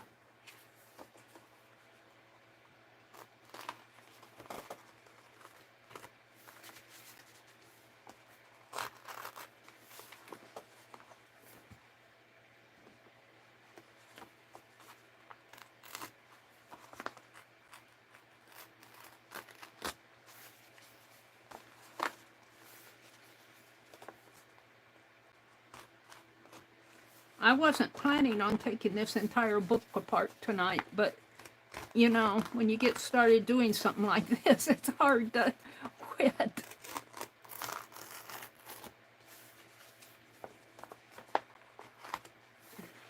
So that those of you who may not know what Fib Diggity is, several years ago I started telling stories about this little community, kind of like a fictional community called Fibsville. F-I-B-S for Friends in the Box, which came from Dee Dee's group. And Ville, it was Janet Baum who coined the name of the town, Fibsville. And we told all sorts of stories about the characters in Fibsville. Oh, several of them. And one January, we had a terrible storm, and it wiped out a lot of Fibsville. And as mayor of Fibsville, I decided we were going to rename the town to Fib Diggity. And Fib Diggity still stands for F-I-B-S, for Fibs, Friends in the Box. And diggity is a modifier word, like hot diggity. And diggity kind of intensifies whatever it's modifying, like hot diggity. And so Fib Diggity is intensifying the friends, which means I've got a lot of really cool friends online. I should be getting to the bottom here pretty soon. So we renamed our town Fib Diggity, and I've told some stories since then. It all started, this was when Janet Baum was still coming in here. And in my story, she was in the little general store, I call it a general store. It's more like it was more like an abandoned department store. I had all those old oak cabinets and, you know, those where you put your money in a tube and the air would shoot it up to the office to get change and everything. We had some stores like that around here. They're probably still around here in the one little town where my mom would take me school shopping. I wonder if that's still, building's still standing. I'm getting down to where I'm going to have to cut it again, I think. Angie, I'm going to have to cut. I just got a few pages left, though. But I'm going to try it. I'm getting the knife out, Angie. If you're in here.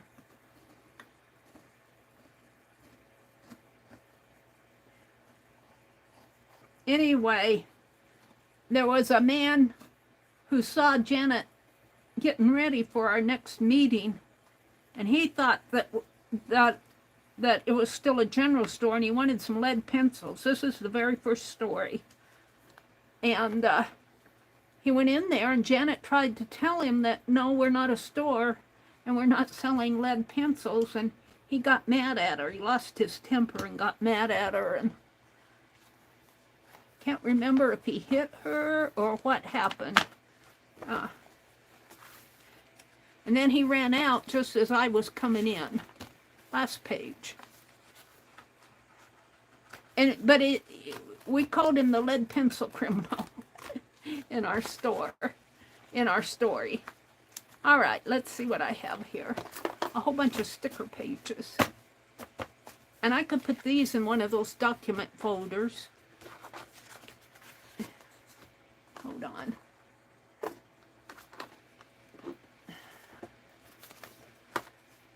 Woodlandia.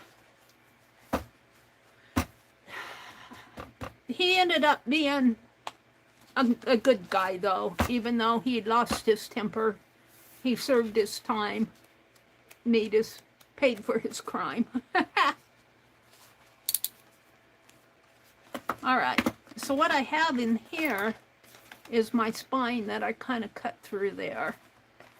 But I still think I'm going to take all of this out.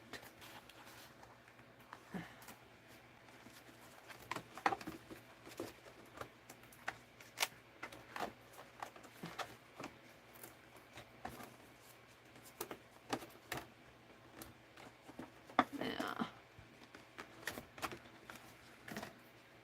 It's glued in there good.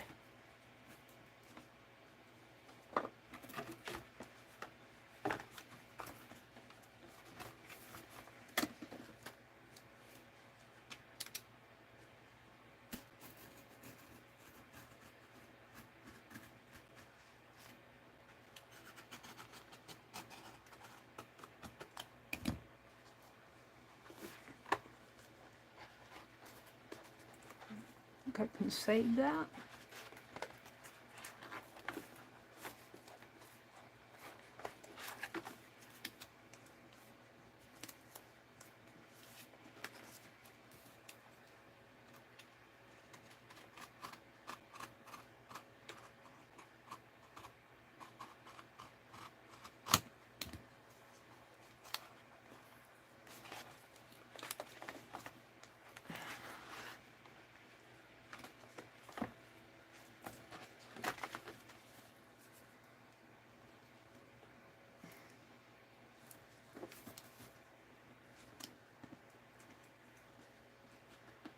I've never seen a book so well made.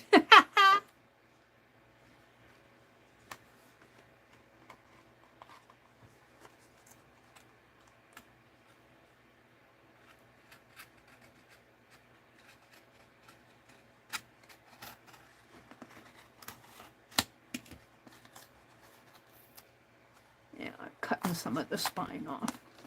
Boy, that's part of the spine.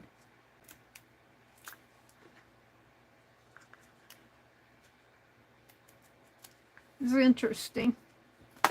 And I'm going to have to put in a new spine here. But I'm going to leave it for now. It wouldn't be too hard. I'll probably expand it, make it a little bigger, because by the time I do my journals, they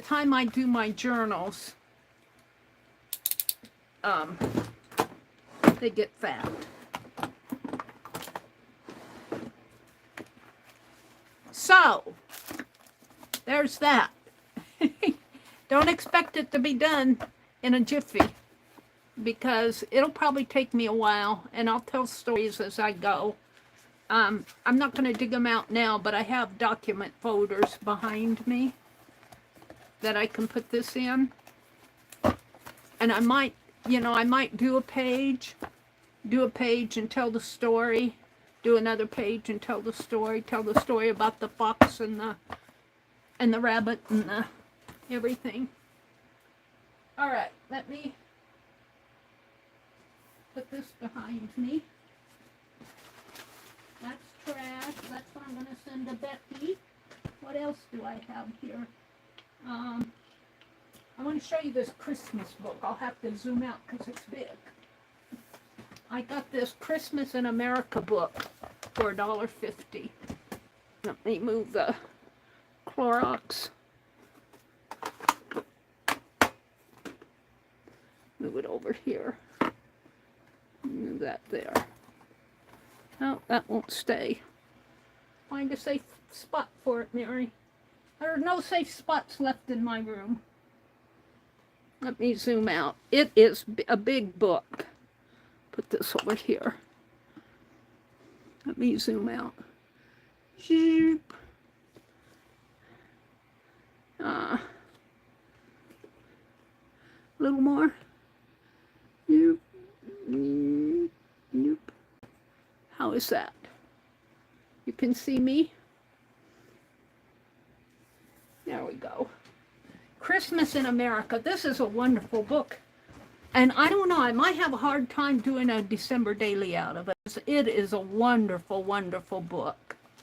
I got it with the idea that I would do a December daily, but I don't know.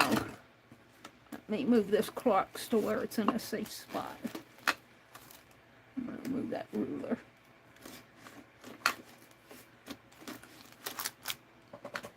What is on that ruler? There we go.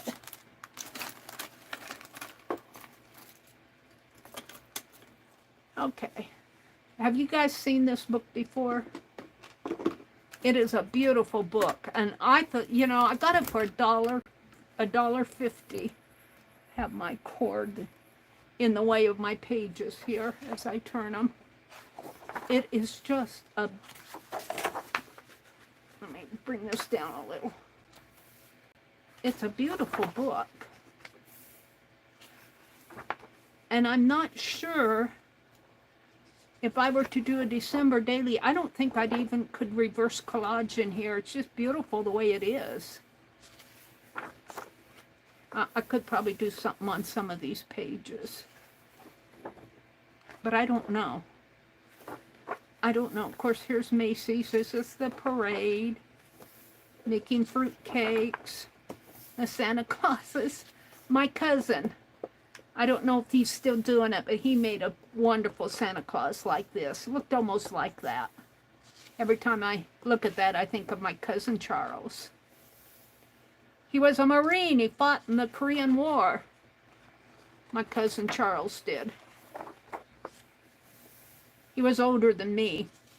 Much older than me.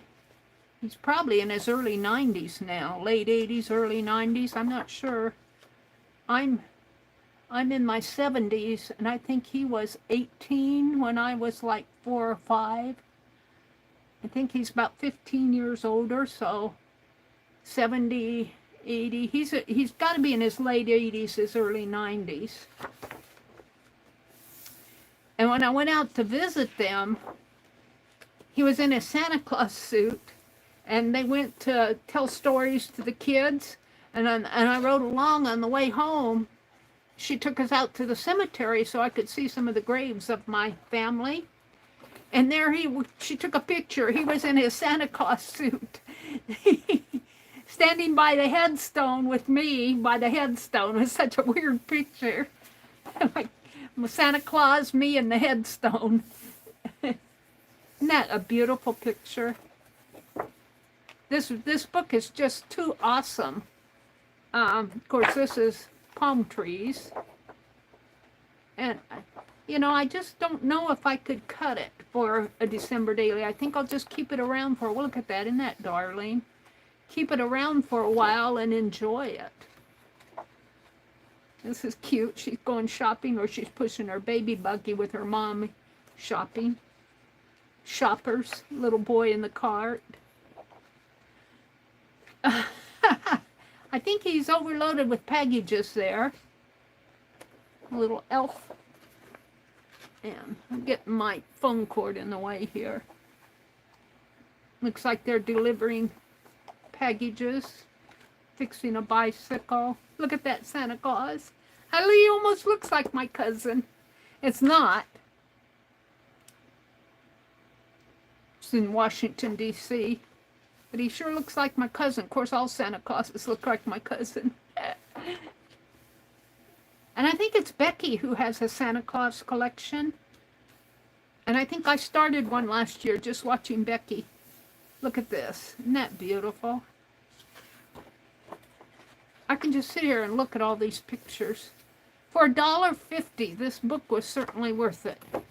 I'm going to see if I can't hide that. Let's thumb through it here.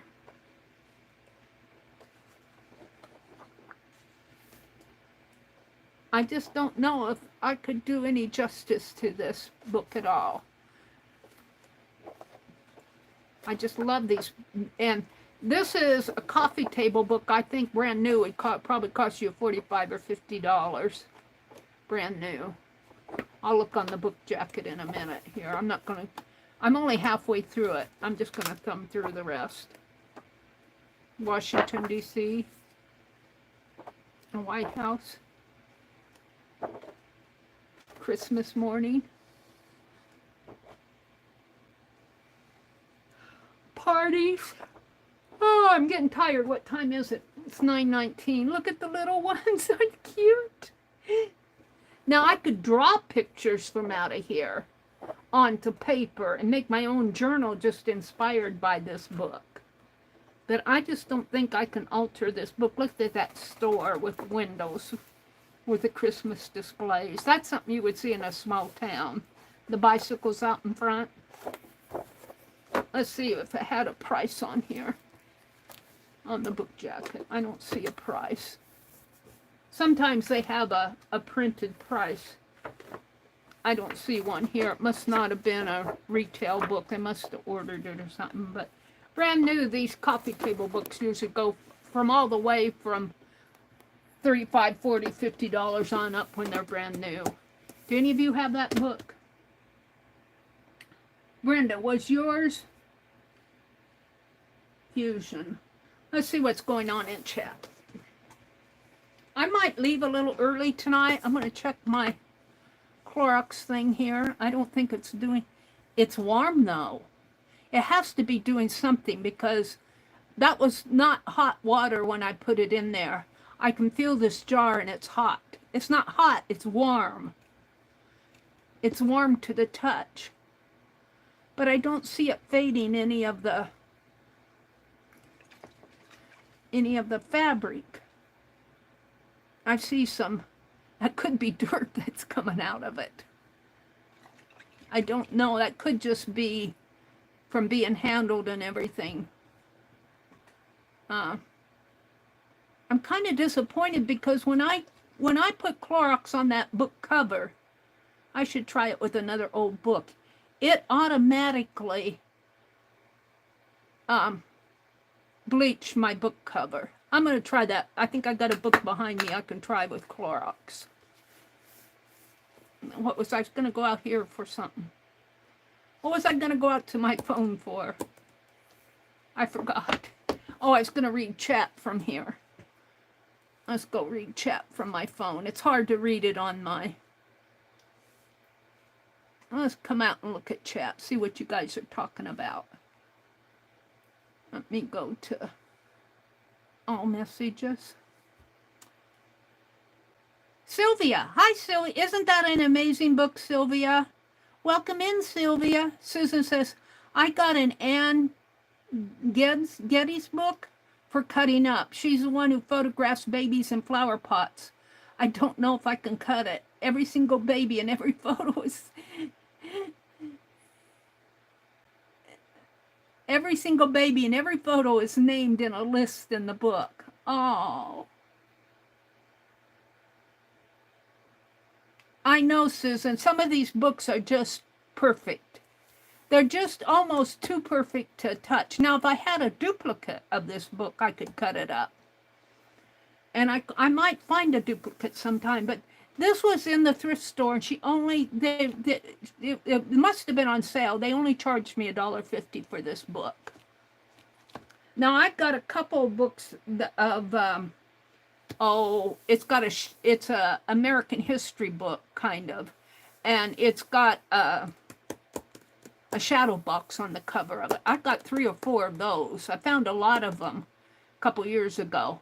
And I'm cutting up one, but it's on the bottom of my cart shelf over there. And you don't want to see me take apart that shelf tonight. It's stacked high.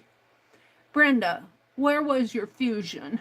Brenda says L3, L4, L5, 3 cages to replace discs, then rods to hold everything in place when the bone grows into cages. Oh my goodness, Brenda. Riri, so cute, those babies. Riri says, whoa, Brenda, dang. Prayers for everyone needing healing, Sylvia says. They're talking about the Anne Geddes babies. Kissy kiss. What else is going on? Angie, don't worry about asking questions. It's how we all learn. Well, Brenda, you rock. Don't overdo it at home, Brenda. Brenda says, thank you, Riri. Things went better than expected in the surgery itself. And with the walker, I was tested and needed to walk at least 75 feet. I did 300 with no trouble. Good for you, Brenda. Kitty Jen says, you could tell a story with pictures out of it, Meri. Out of this book? Tell a story out of this? I could. Of the Diggity story. But, you know, I'm thinking I could actually draw out of this, too. I haven't done any drawing in a long time. I'm getting the urge to, of course, my drawing wouldn't be as cute as that, but it'd be fun to do it. Yeah, the thrift store books, sometimes you can really find some good bargains. I don't see a price. Sometimes they usually have a price in the corner. I don't see a price on this. Let's see what it's selling for out on the internet. Let's just put Christmas in America. This is a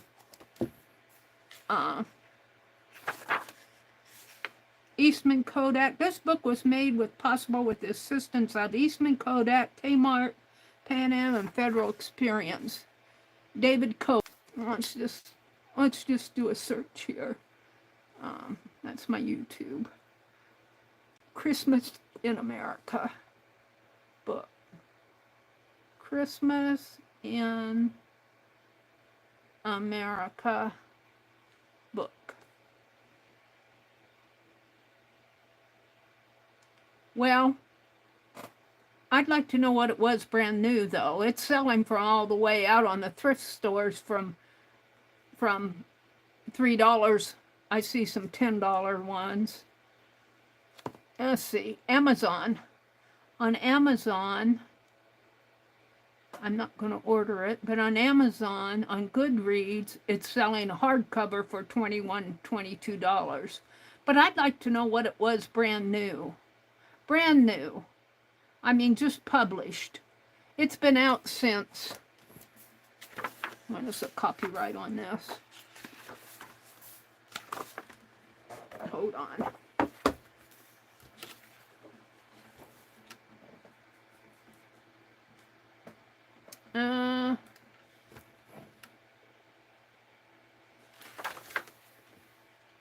I don't see a copyright. Is it in the back?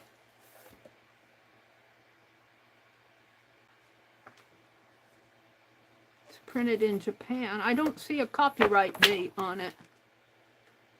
And it just jumps right into the pictures and everything. Surely there's a copyright on it. Well, every work of art, even if it doesn't have a printed copyright, it's still copyrighted. Probably because it has several, but I'm surprised there's no copyright date on this.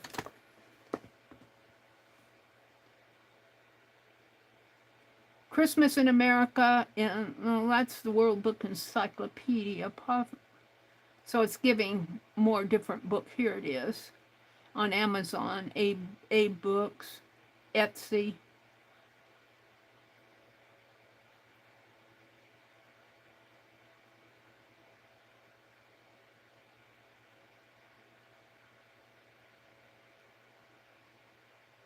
This is a different, I think this is a different book. It's selling for $37.99, this one. But I think it's a different book. Come on. Christmas in America. It's a whole different book. But that one's selling for $40, which I would think this one when it was brand new. But this one, now here it is. Here's the book, and it's selling for $65. 1988 was the first printing, and they're selling it for $65. First printing. How do I know? Is this the first printing, or how do you know? How do they know?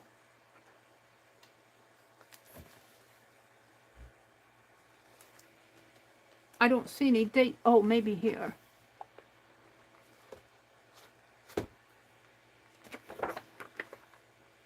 The photographers. No, it ends there. It gives a list of photographers and places. And a list of sponsors. But they don't give a date. How do I know what printing this is? Here. The staff. This book was entirely designed and produced on an Apple Macintosh 2 computer with a Supreme Triniton monitor and data frame XP60 hard disks. The project software included Audius PageMaker, Living, Video Text More, and Microsoft Works. We gratefully acknowledge the assistance of Microprint and the companies listed on the previous pages. But it doesn't give me a date. I wish it'd give me a date. I see a list of editors.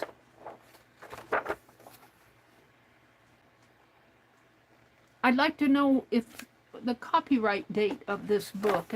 Maybe I have a first edition. These are just names of cities. Or photographers, not cities. Well, there's cities in here too. And then it just goes into the pictures. I don't see a date.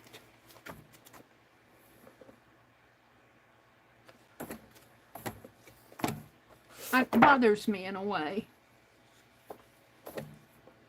Maybe I have a first edition book. Not what we know. I think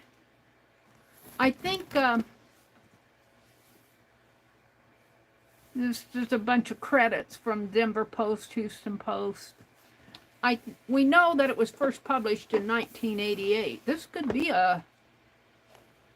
How would I know? How would I know? They'll know. How will they know? You would expect there to be a date in here. It just gives a bunch of art directors and companies, and then it pops right into the pictures. Wait, I think I found it. First published 1988 by Colon Publishers. Copyright 1988. All rights reserved. So does this mean this is a first edition? Is this book worth $65? I don't see any other dates on here, copyright dates. Usually if there's another, you know, like if it was reprinted in 1995, it would say 1995.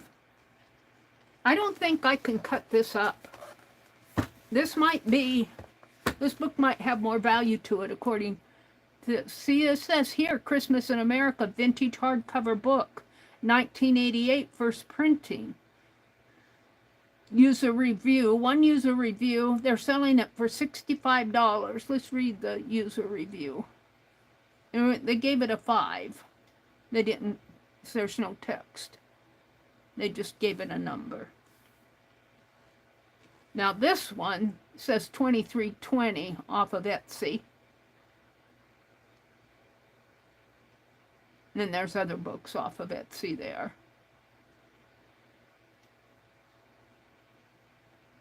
But that book is, you know, on the thrift stores, this same book is going for like $3 or $4. This one's $6, $7.79, $10.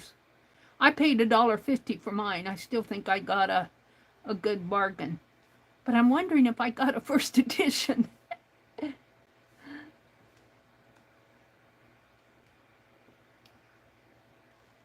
Whoops. I lose my chat filter. Top messages, chat filter, all messages.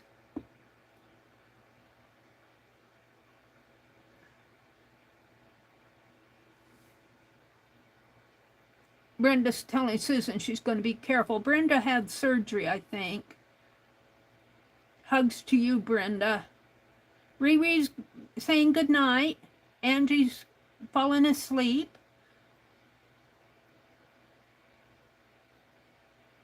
Susan says, I had a neck fusion 24 years ago in February. That collar was hot and sweaty and painful. But he said, do not take it off. Okay, I said.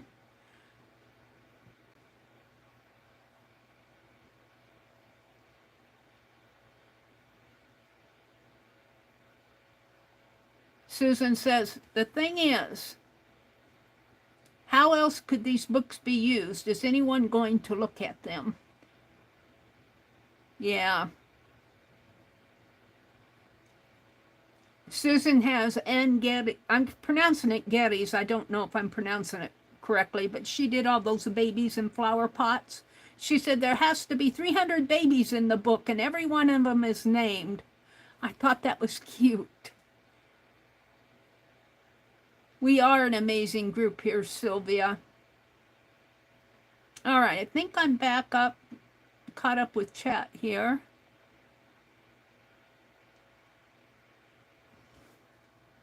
So it's 9:35. I don't think I'm going to do any art. Let's see if I have a book that I can spread some Clorox on. Let's try this Elliot Hubbard scrapbook, because that's what I did with that book that I got from Johnny. It was already had watermark on it. She sewed it knowing it was, ooh, boy, that's hot. But I don't see it taking any of the Clorox in there made it hot, but oh, it's tearing my fabric apart. Wow, look what it's doing to my fabric, but it's not discoloring it. It's eating my fabric apart, but it's not taking any of the color off. How disappointing is that? This will probably be all nothing but rags in the morning. That was a entire piece of fabric. It's just pulling it all apart. Well, you just got to play. That's why you don't want to put pure Clorox on your your new blouse. And that was strong fabric too. It's just eating it. I'm going to try. Now see, this is just what I did on that other book. But I don't see this stuff doing. I don't see this Clorox doing what I expect. So it'll eat a hole in the book. It must have been, I'm going to throw this away because I'm not going to use it. It'll probably be all mush in the morning. Well, I know not just to throw my fabric in pure Clorox. I wish... See, it's not doing it. It did it real good on that book. It was an older book, though. I wonder why it did it on that book, and that's just a piece of ribbon. Well, it's cleaning my desk. Let's try it on a... Let me get my phone out of the way. I don't want to ruin my phone. Meri just has to try things. You know, I just got to experiment and find what works and what doesn't. Let's try it on a piece of text paper and see what happens to that.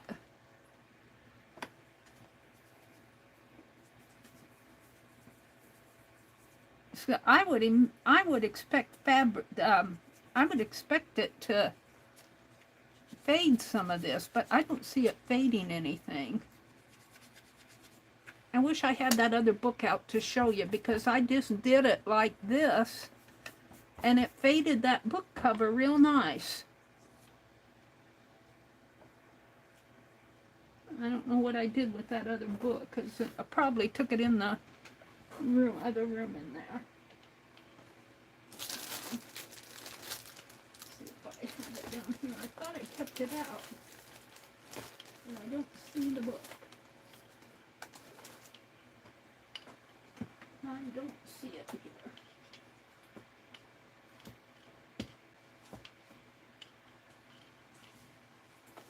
So my Clorox experiments, it may work eventually, but it's not working like I would expect it to.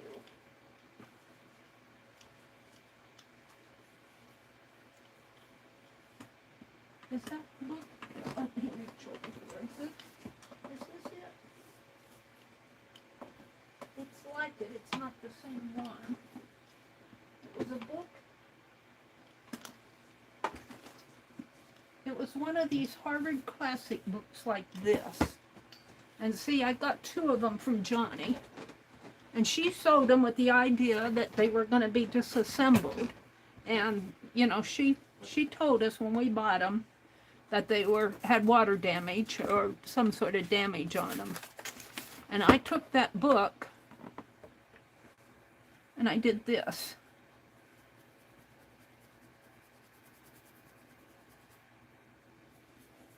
What I had must have been really strong stuff, because as I did it,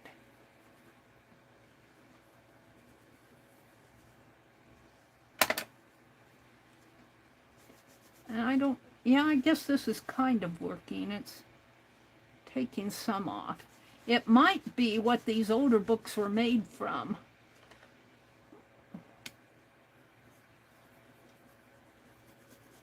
But I don't see it. That other worked really good right away. I Cloroxed it. And that's what I wanted to do with these.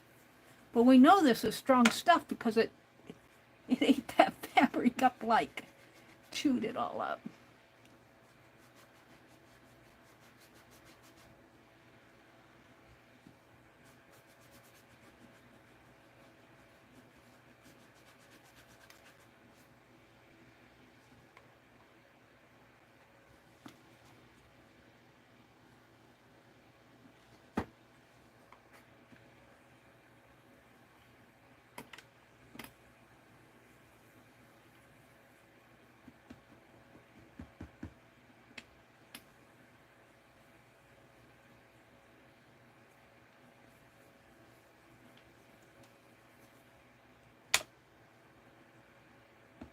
And it happened right away. I don't remember having to wait for it to eat it up. Let's turn it over and try some over here.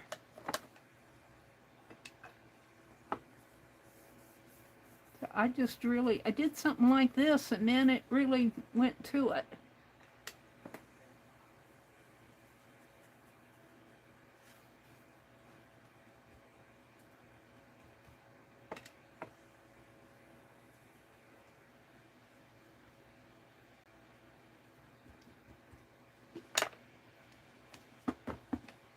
I think it's starting to fade in there.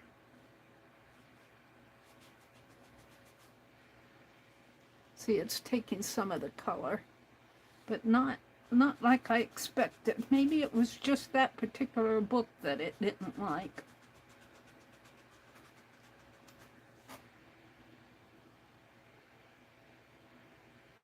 Oh, you guys can see, can't you? Let me zoom in. I had zoomed out with that. Let me zoom in. Maybe I'm just not getting a good view of it. It is taking some of the color off, isn't it?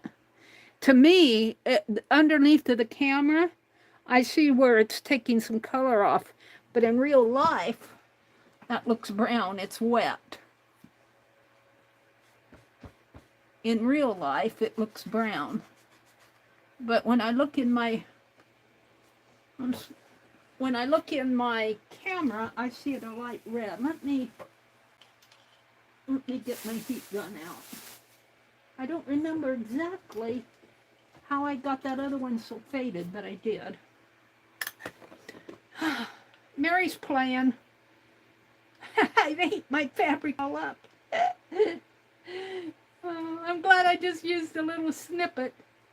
If that was cotton, there would probably be nothing left of it. Let me find my plug-in down here.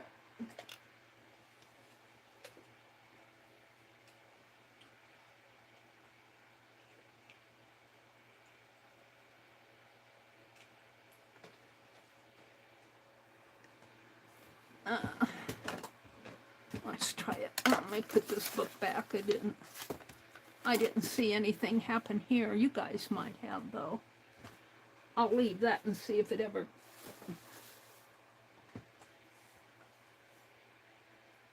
All right, let's go back to this. Because, see, I can see by looking in my notepad where this in here is lighter. It's getting lighter.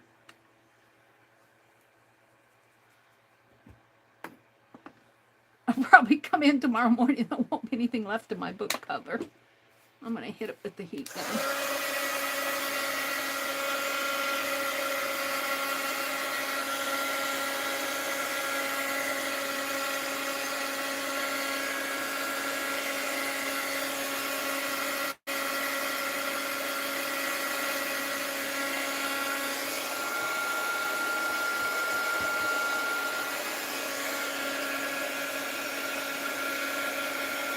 That other book, it was so immediate.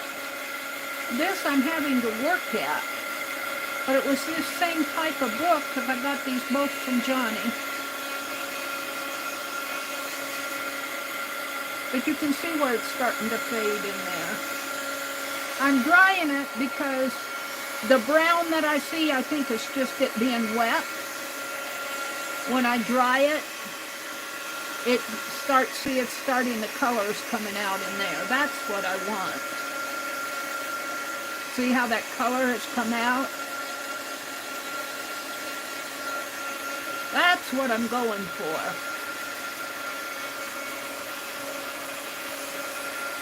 Maybe that's what I need to do with the fabric. Only not dip it, not let it soak in cloths.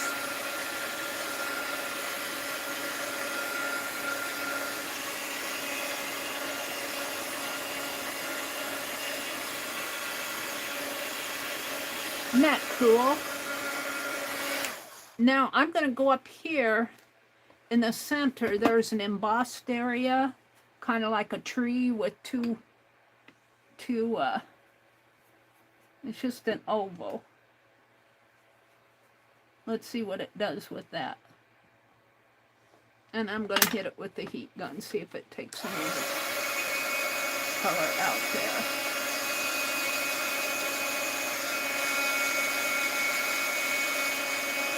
Oh, look, it's coming. Oh, look at, oh. You guys see that?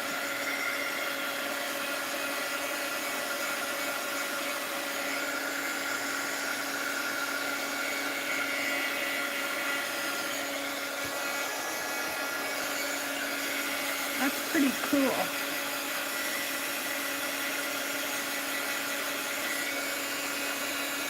Cut! Look how white that got down in there. I'm wondering if I can't get a little more of it off in there. Where's my brush? Just in here.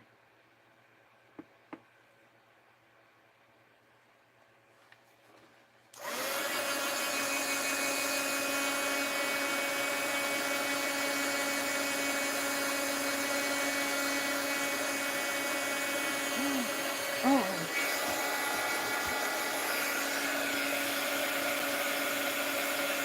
Might have been too much there. No, I think that's a mountain. I'm not sure what's going on there. I think that was a mountain of some sort. I like it anyway. I don't think I can get much more off of that. I got a spot in there from my...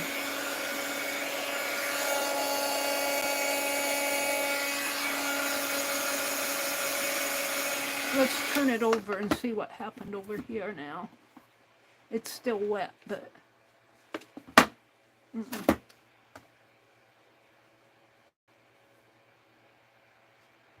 Let's see what's happening here.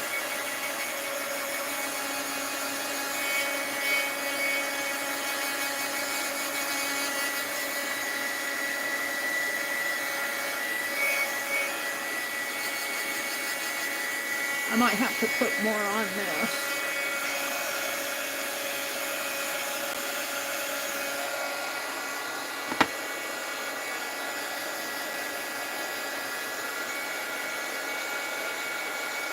I just like to play with this stuff. This was a book that she sewed for art journaling purposes, for junk journals. And I did this by accident one day in that other book. And it fascinated me, and I wanted to be able to repeat it. Now, I don't know if it's because this is an old book, or if it's because I'm using my heat gun on it. It seems to be working on this book, what I want, eventually.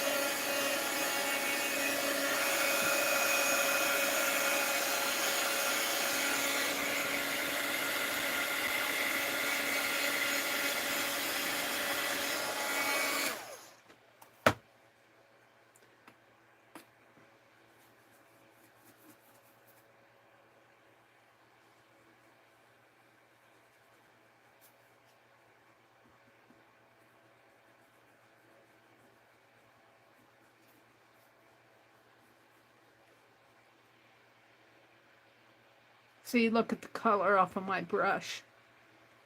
Well, let me do this again. So I know that the color's coming off of it because it's on my brush and it gets on my towel there.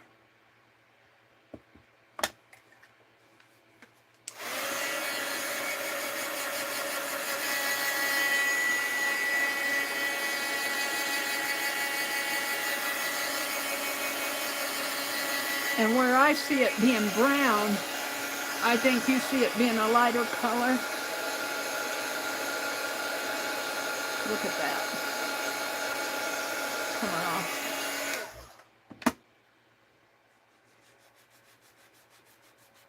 But where I see it being brown is because it's wet. Look at it coming off there.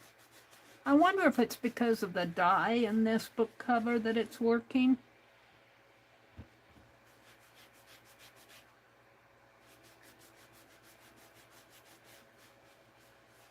Like I wanted to.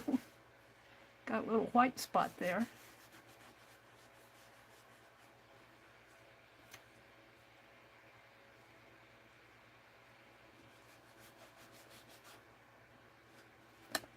Let's put some more. This worked real good over here. That's exactly what I wanted over here. Why did you want to do that, Meri? Oh, for the fun of it. To distress it, it's a distressing technique.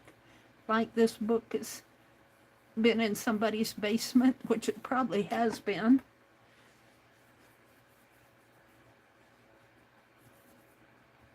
Let's do some splatters.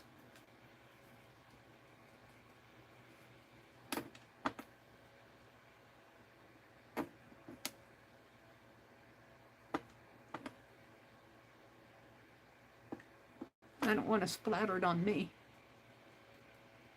Of course, I'm wearing an old top, but...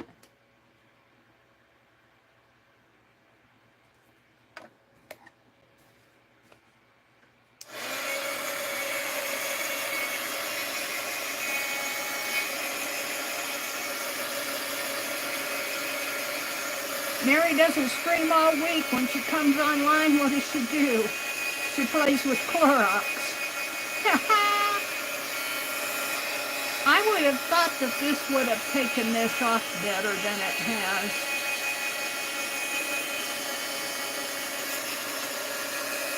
Faster.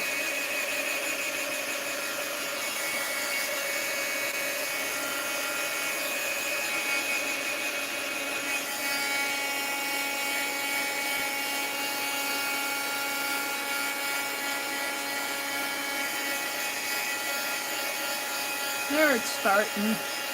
You gotta get it dry. You gotta get it nice and dry. It's starting in there.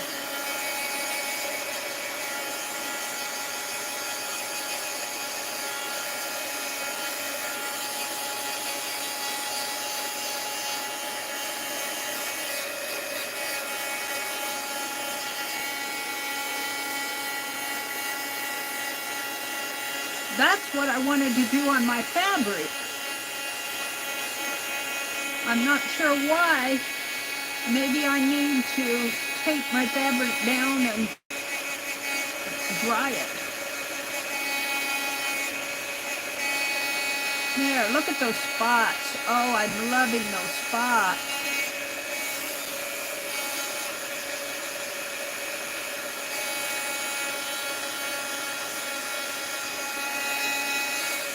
Now my other book, it didn't hurt the cover, it didn't eat through, so I'm expecting this not to hurt the cover. I mean, as far as getting holes in it or anything, I think it stops in that area.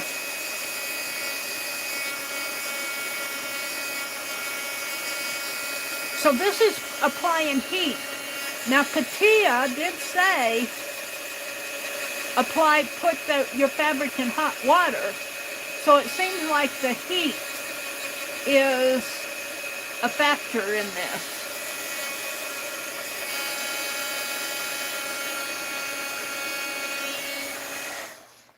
I'm loving those spots.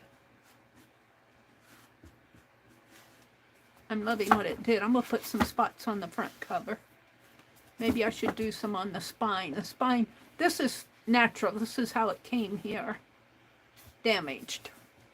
I kind of like it just like that, but I'll put maybe a couple spots on here. Some spot damage.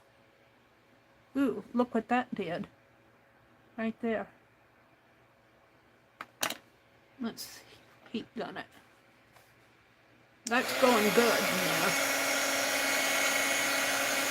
So the heat seems to play a factor in this.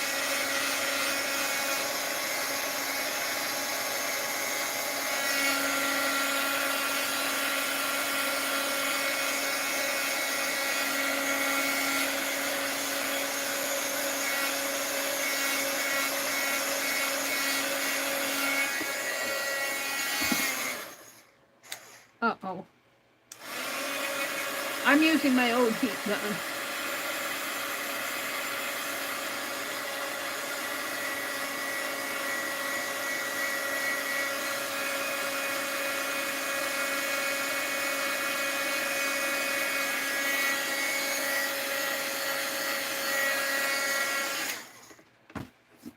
Yeah, I'm liking that.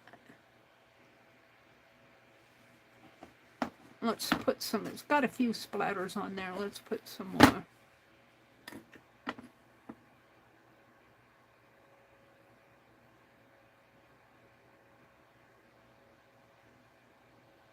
Now, I'd like to try it with the heat on another book and see if it works on other books. It could just be what this book is, cover is, what they use to dye this fabric with, this book cover with.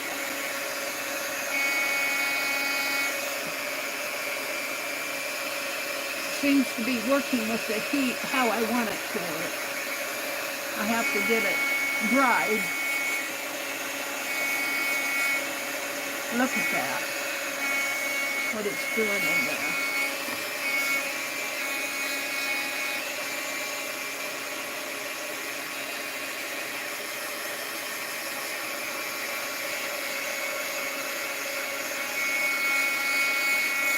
Very cool.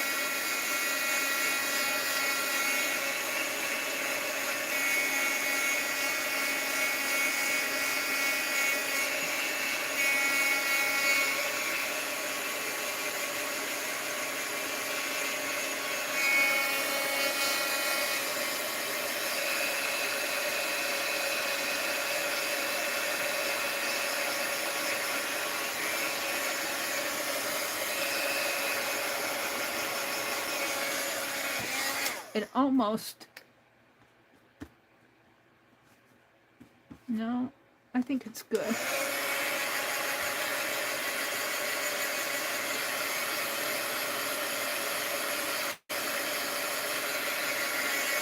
Now, if it acts like the other did, this will not eat through anymore. It'll stop right there. Ooh, this is cool. This is still a little damp on the edge.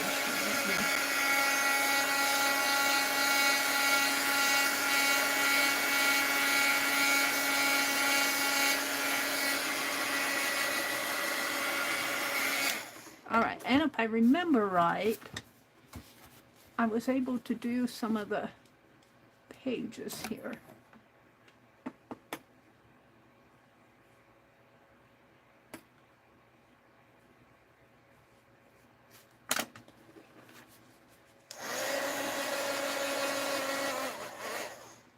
Yeah, I'm using my old heat gun. It's got a short in there.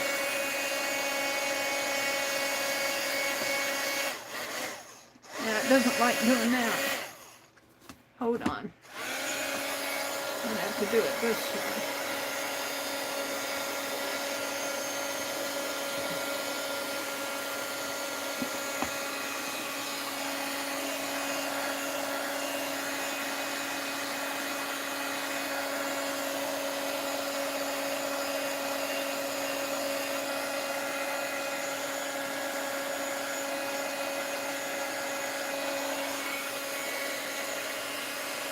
So on the pages, it took off some of the discoloration of the pages, but it's still kind of cool.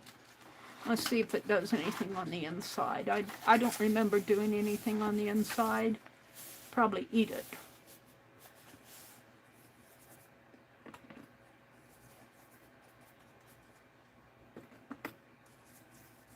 That's just fabric shard on there. Let's see if it takes any of, let's see what it does to my text.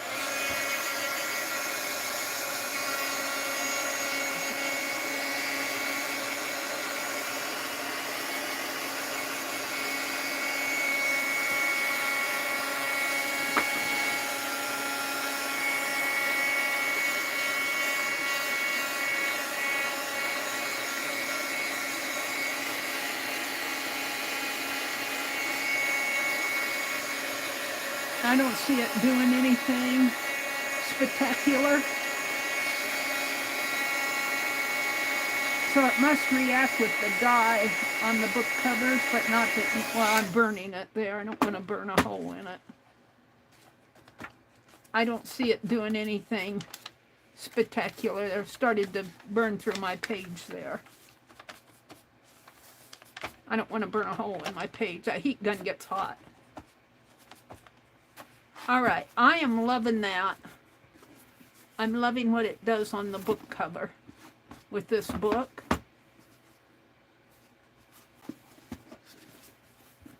Think maybe this book got water damaged or something. Well, part of it did right in there. That's original, when I got the book.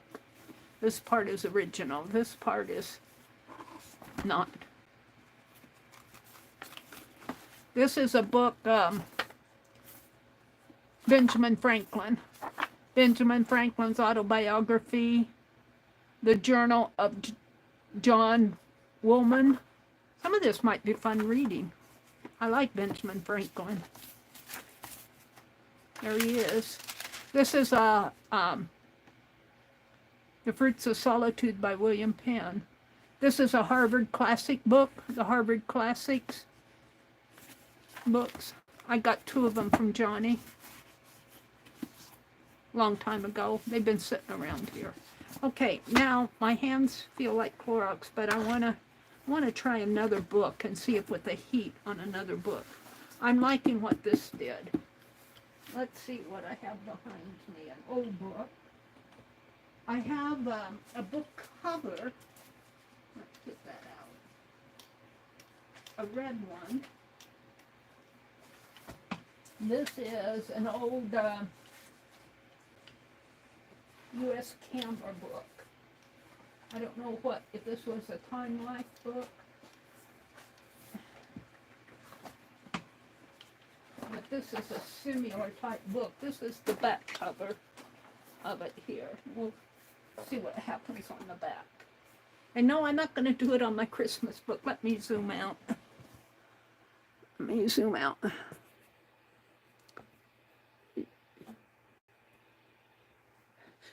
Achoo! Achoo! Excuse me. Excuse me. I have to sneeze. I get mad at my brother for sneezing, and then I sneeze. He burps, too. I'm not going to burp. All right, we're going to try the same thing on... I was going to make a journal. I got another... This is the back of it. I was going to make a big journal. Let's try the same thing on here with the heat gun and the Clorox and see if it discolors this.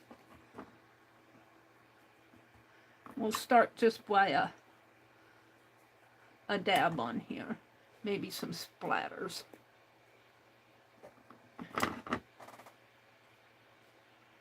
Oh, I got a piece of fabric here. Fabric is disintegrated my fabric.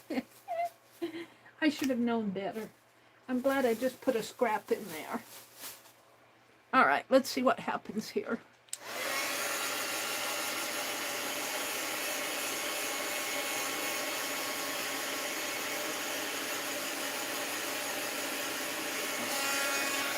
Oh, it's working a little, I think.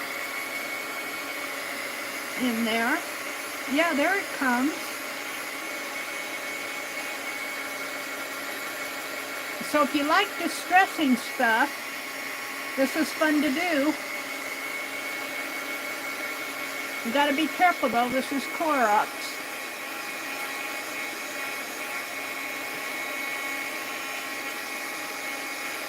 And I wouldn't recommend you doing it on text pages. You might be able to do it on cardstock. Text pages, you burn your paper with this heat gun. It gets awfully hot. And I'd probably burn this book cover if I held it there long enough, but I'm not going to do that.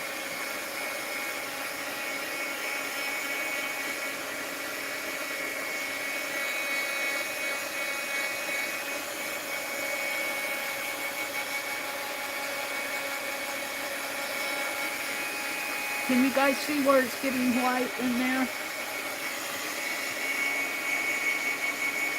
So I think Katia, when she said to put hot water in there, I think she was on to something. I think it's the way the heat reacts with it. At least it seems to be working better when I use the heat gun with it for this type of thing.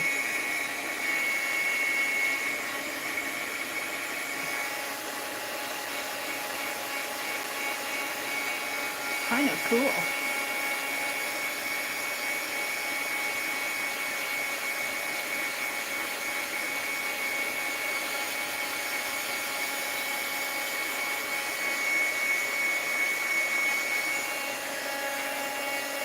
Meri's got to play.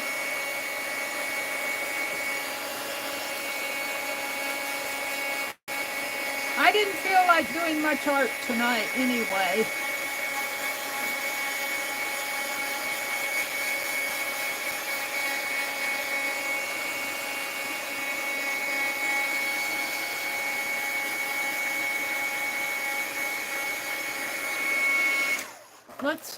Let's try this. Let's see if I can find what I did with them.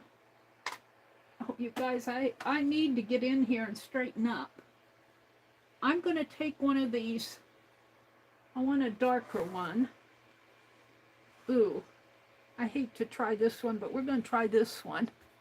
These are these pieces that I got from Jasper. And that's a nice dark one there. I have a dark green I could experiment with here. I kind of like this one. I don't know if I want to mess it up. This is kind of a bluish color. Let's try it on a piece of fabric. Maybe that's what I needed to do with, instead of just dipping my fabric in here and let it disintegrate.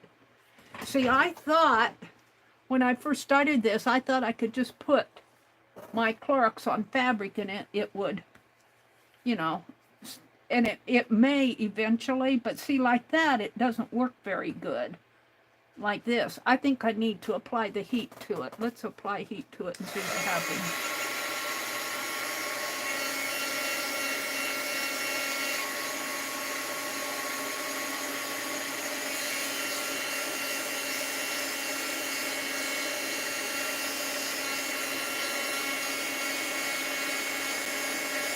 See, look, it's starting, look, it's fading it. That's what I wanted to do with my other fabric.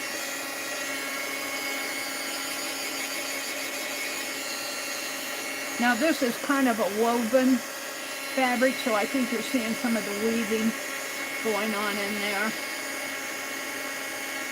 Wait a minute, I got a string hanging on my thumb. That's what I wanted to do. I should bring that fabric, the inspiration fabric, in and show you. But this is more what I wanted to do for my slow stitching.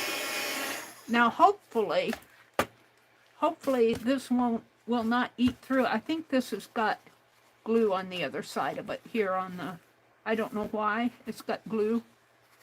It's got glue there and there. I'm not sure why. Do they all have that?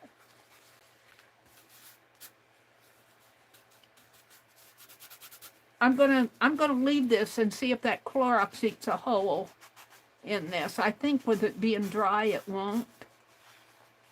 When I left that other fabric in the Clorox and let it soak, it just disintegrated the fabric. I don't think this will. We'll see. I want to try another piece. Let's see what I have here. Jasper say, what are you doing with all that fabric I sent you? You're destroying it. No, not all of it, just a couple pieces. You need a darker piece. Should I try that? That red, now that I know? But see, they all have this glue. They have this going down the side. I'm not sure why.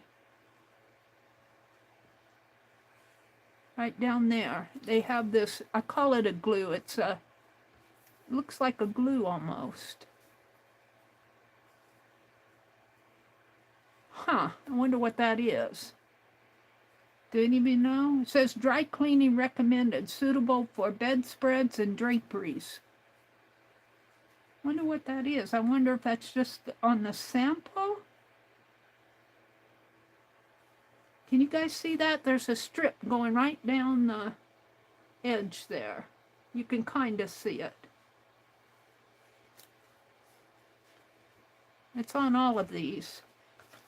So I'm not sure I want to do any more because I don't want to ruin my It's not worth. That's beautiful. Oh, I'm going to make little pocket books out of these little envelope journal things. I might put some in Happy Mail. I have a whole stack of them from Jasper. Well, keep that out. Let me find a piece of fabric I can play with that's just out of my... Let's see what I have up here. Oh, I have some more things to do here, too.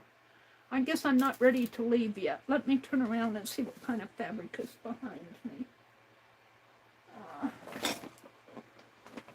Oh, what did I do? I took all my fabric out in the other room? No, I have some,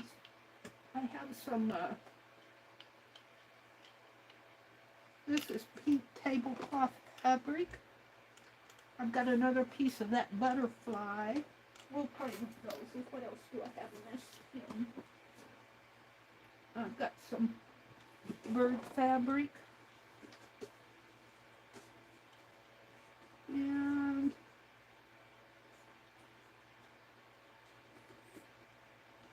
we'll stop there. I just want to try it on some cotton.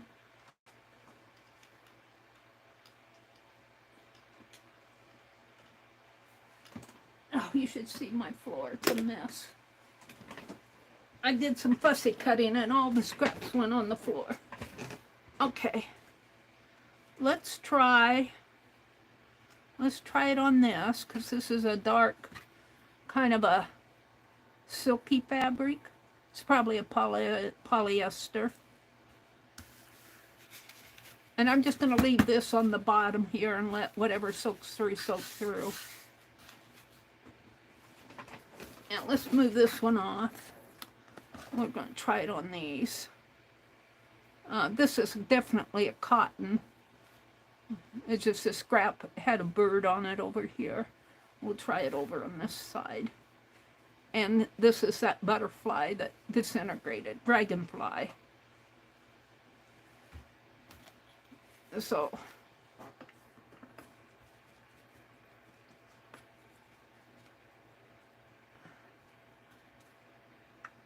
course, if it eats a hole in it, I can do K3N's trick of darning. I need more darning practice.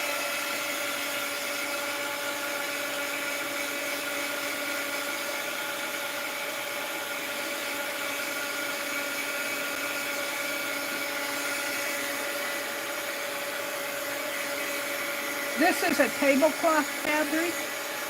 Now it's starting to come through there. And you can see it has a weave in there. Or I can see it does. I don't know if you see the weaving. Because let me zoom back in. I zoomed out when I did this. Let me zoom back in. You can kind of see it, but...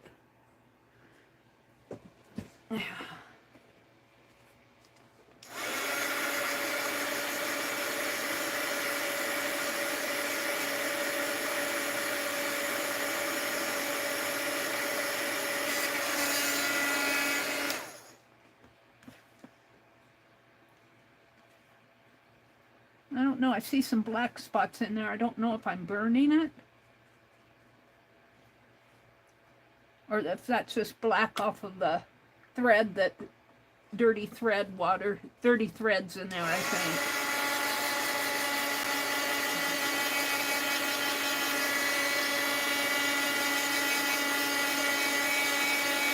There's some threads in this Clorox that was off of that fabric that disintegrated.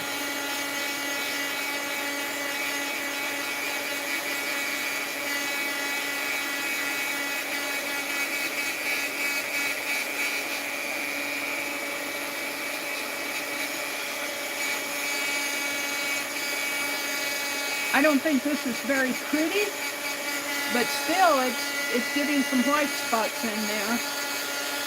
Oh, there it comes. There it comes. You have to heat it. I don't know what's going on there.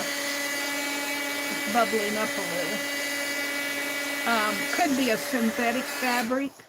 This could be a synthetic fabric with a little nylon or something in it, causing it to stiffen. Feels like almost feels like a plastic in there. It's very stiff. I don't know how it would be to stitch through. But it did take the color out of it. So that was that experiment. Let's try this. I don't know what all these fabrics are, so they could melt. This doesn't feel, this might be a polyester, I don't know. We're going to try it on this dark spot down here.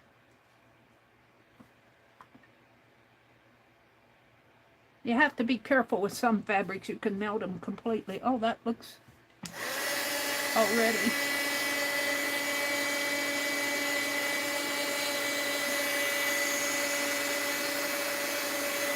Oh, looks like it's melting the fabric.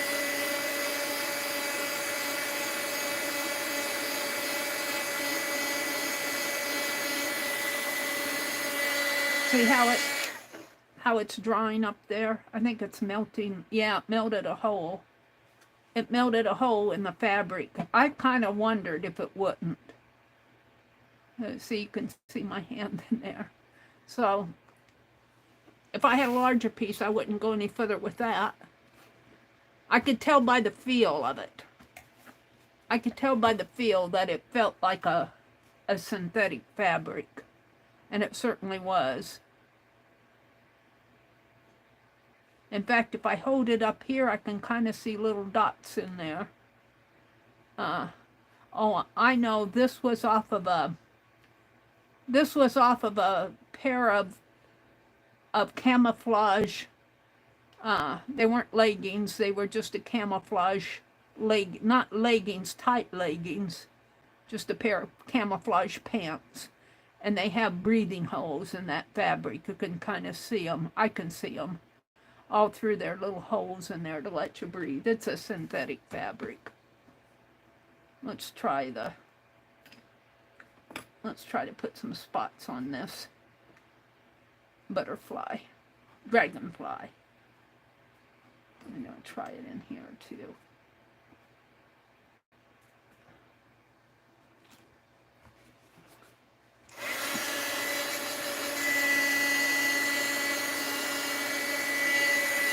Oh, it's got sizing on it. My Clorox is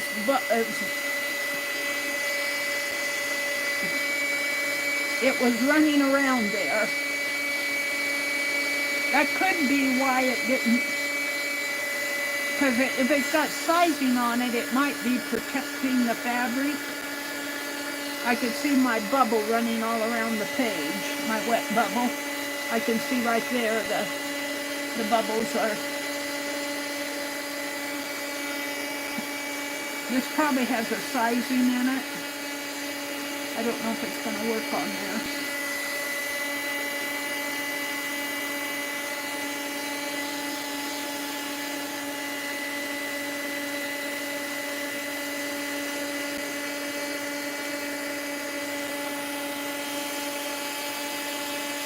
Now it's starting to come out a little there. Right underneath of my heat gun, right there.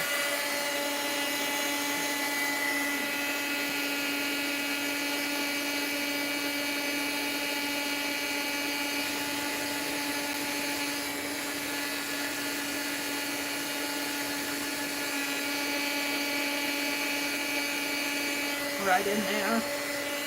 So it does work, but you have to apply the heat. That's what I'm learning from this.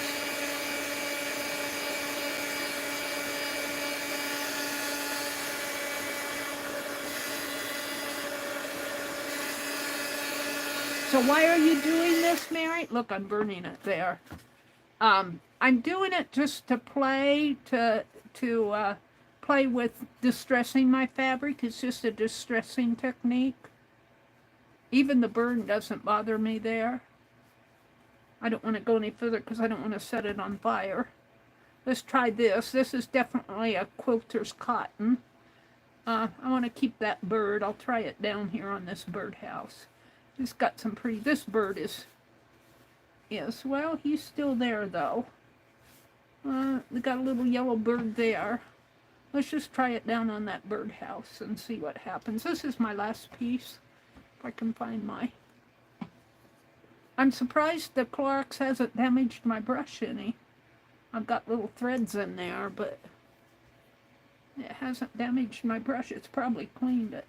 Alright, we're going to try it right on this birdhouse. And I know this is cotton.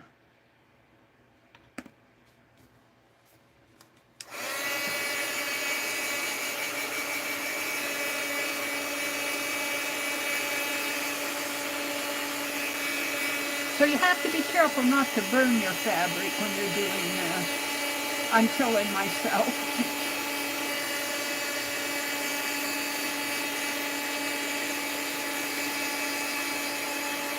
There, it's getting lighter.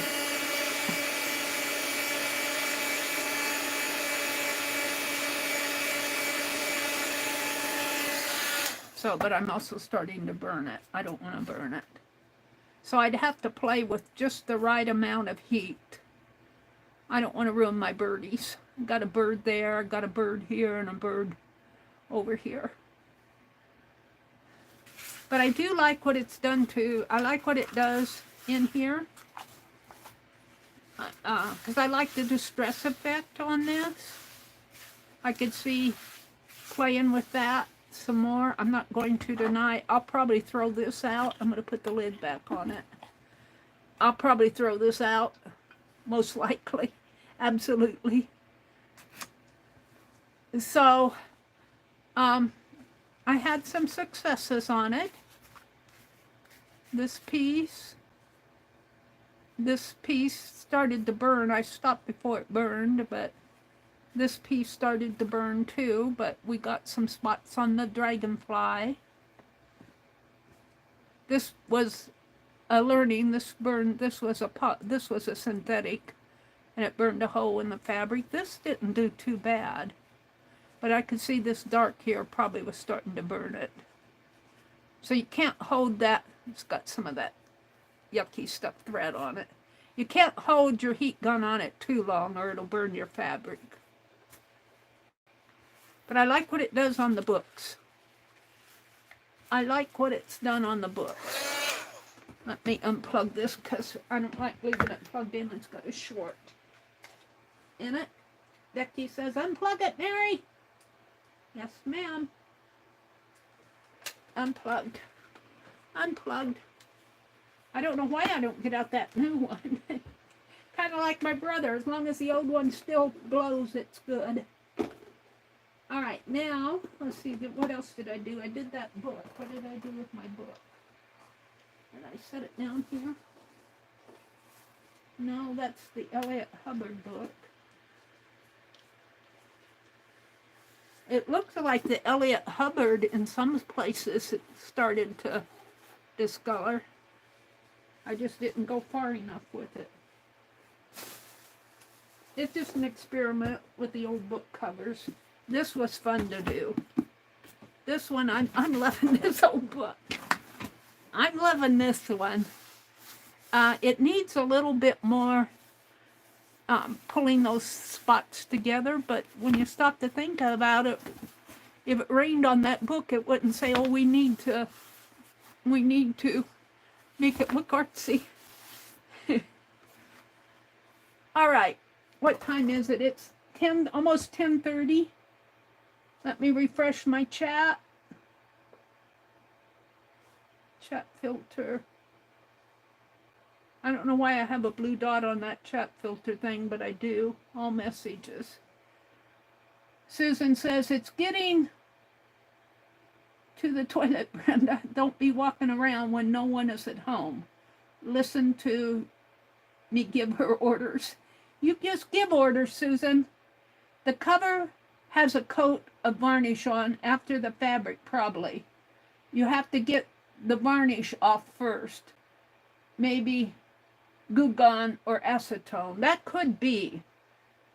Be careful mixing chemicals at this point. Yeah. Brenda says, everybody's giving me orders. My daughter takes care of people with back and neck surgery. She just turned 25 in July. She's extra bossy. Well, Brenda, you would be giving people you love orders, wouldn't you?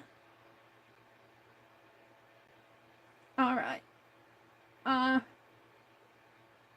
Susan said, gazoon tight. Andrew said, bless you. I sneezed a little bit ago. Brenda said, Bo is home all weekend and comes in and out several times a day. Through the week, he works for the power company. Gets off and does farm work until around 7. I'll be alone a lot. Oh, hugs, Brenda.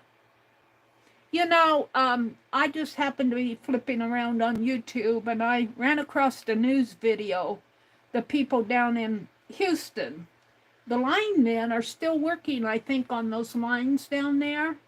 And I don't know how old the video was, but the head guy gone on there and said, for the love of God, leave them alone. Stop shouting at them. And I guess some people are being really rude to the people, the power company people that are trying to fix the lines, or were at one point. You know, a lot of that help comes from outside the state. And he was saying, if you're rude to them, they won't come back. They'll go home. I just happened to notice that I'm trying to get this at a decent point. I just happened to notice it on YouTube as I was looking at videos.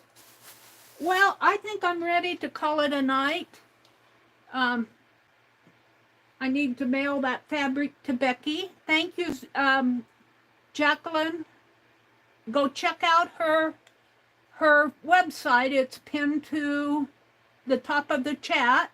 And if you give her an order and use the code Meri10, you will get 10% off of your order. So I'll leave it at that. Have a great weekend. I'm planning on coming back Sunday night. And I don't know exactly what I'll be doing. I'll probably be doing doodles, Jen. Jen likes me to do the doodles on Sunday night. So, have a great weekend, everybody. Thanks for sticking with me. Bye.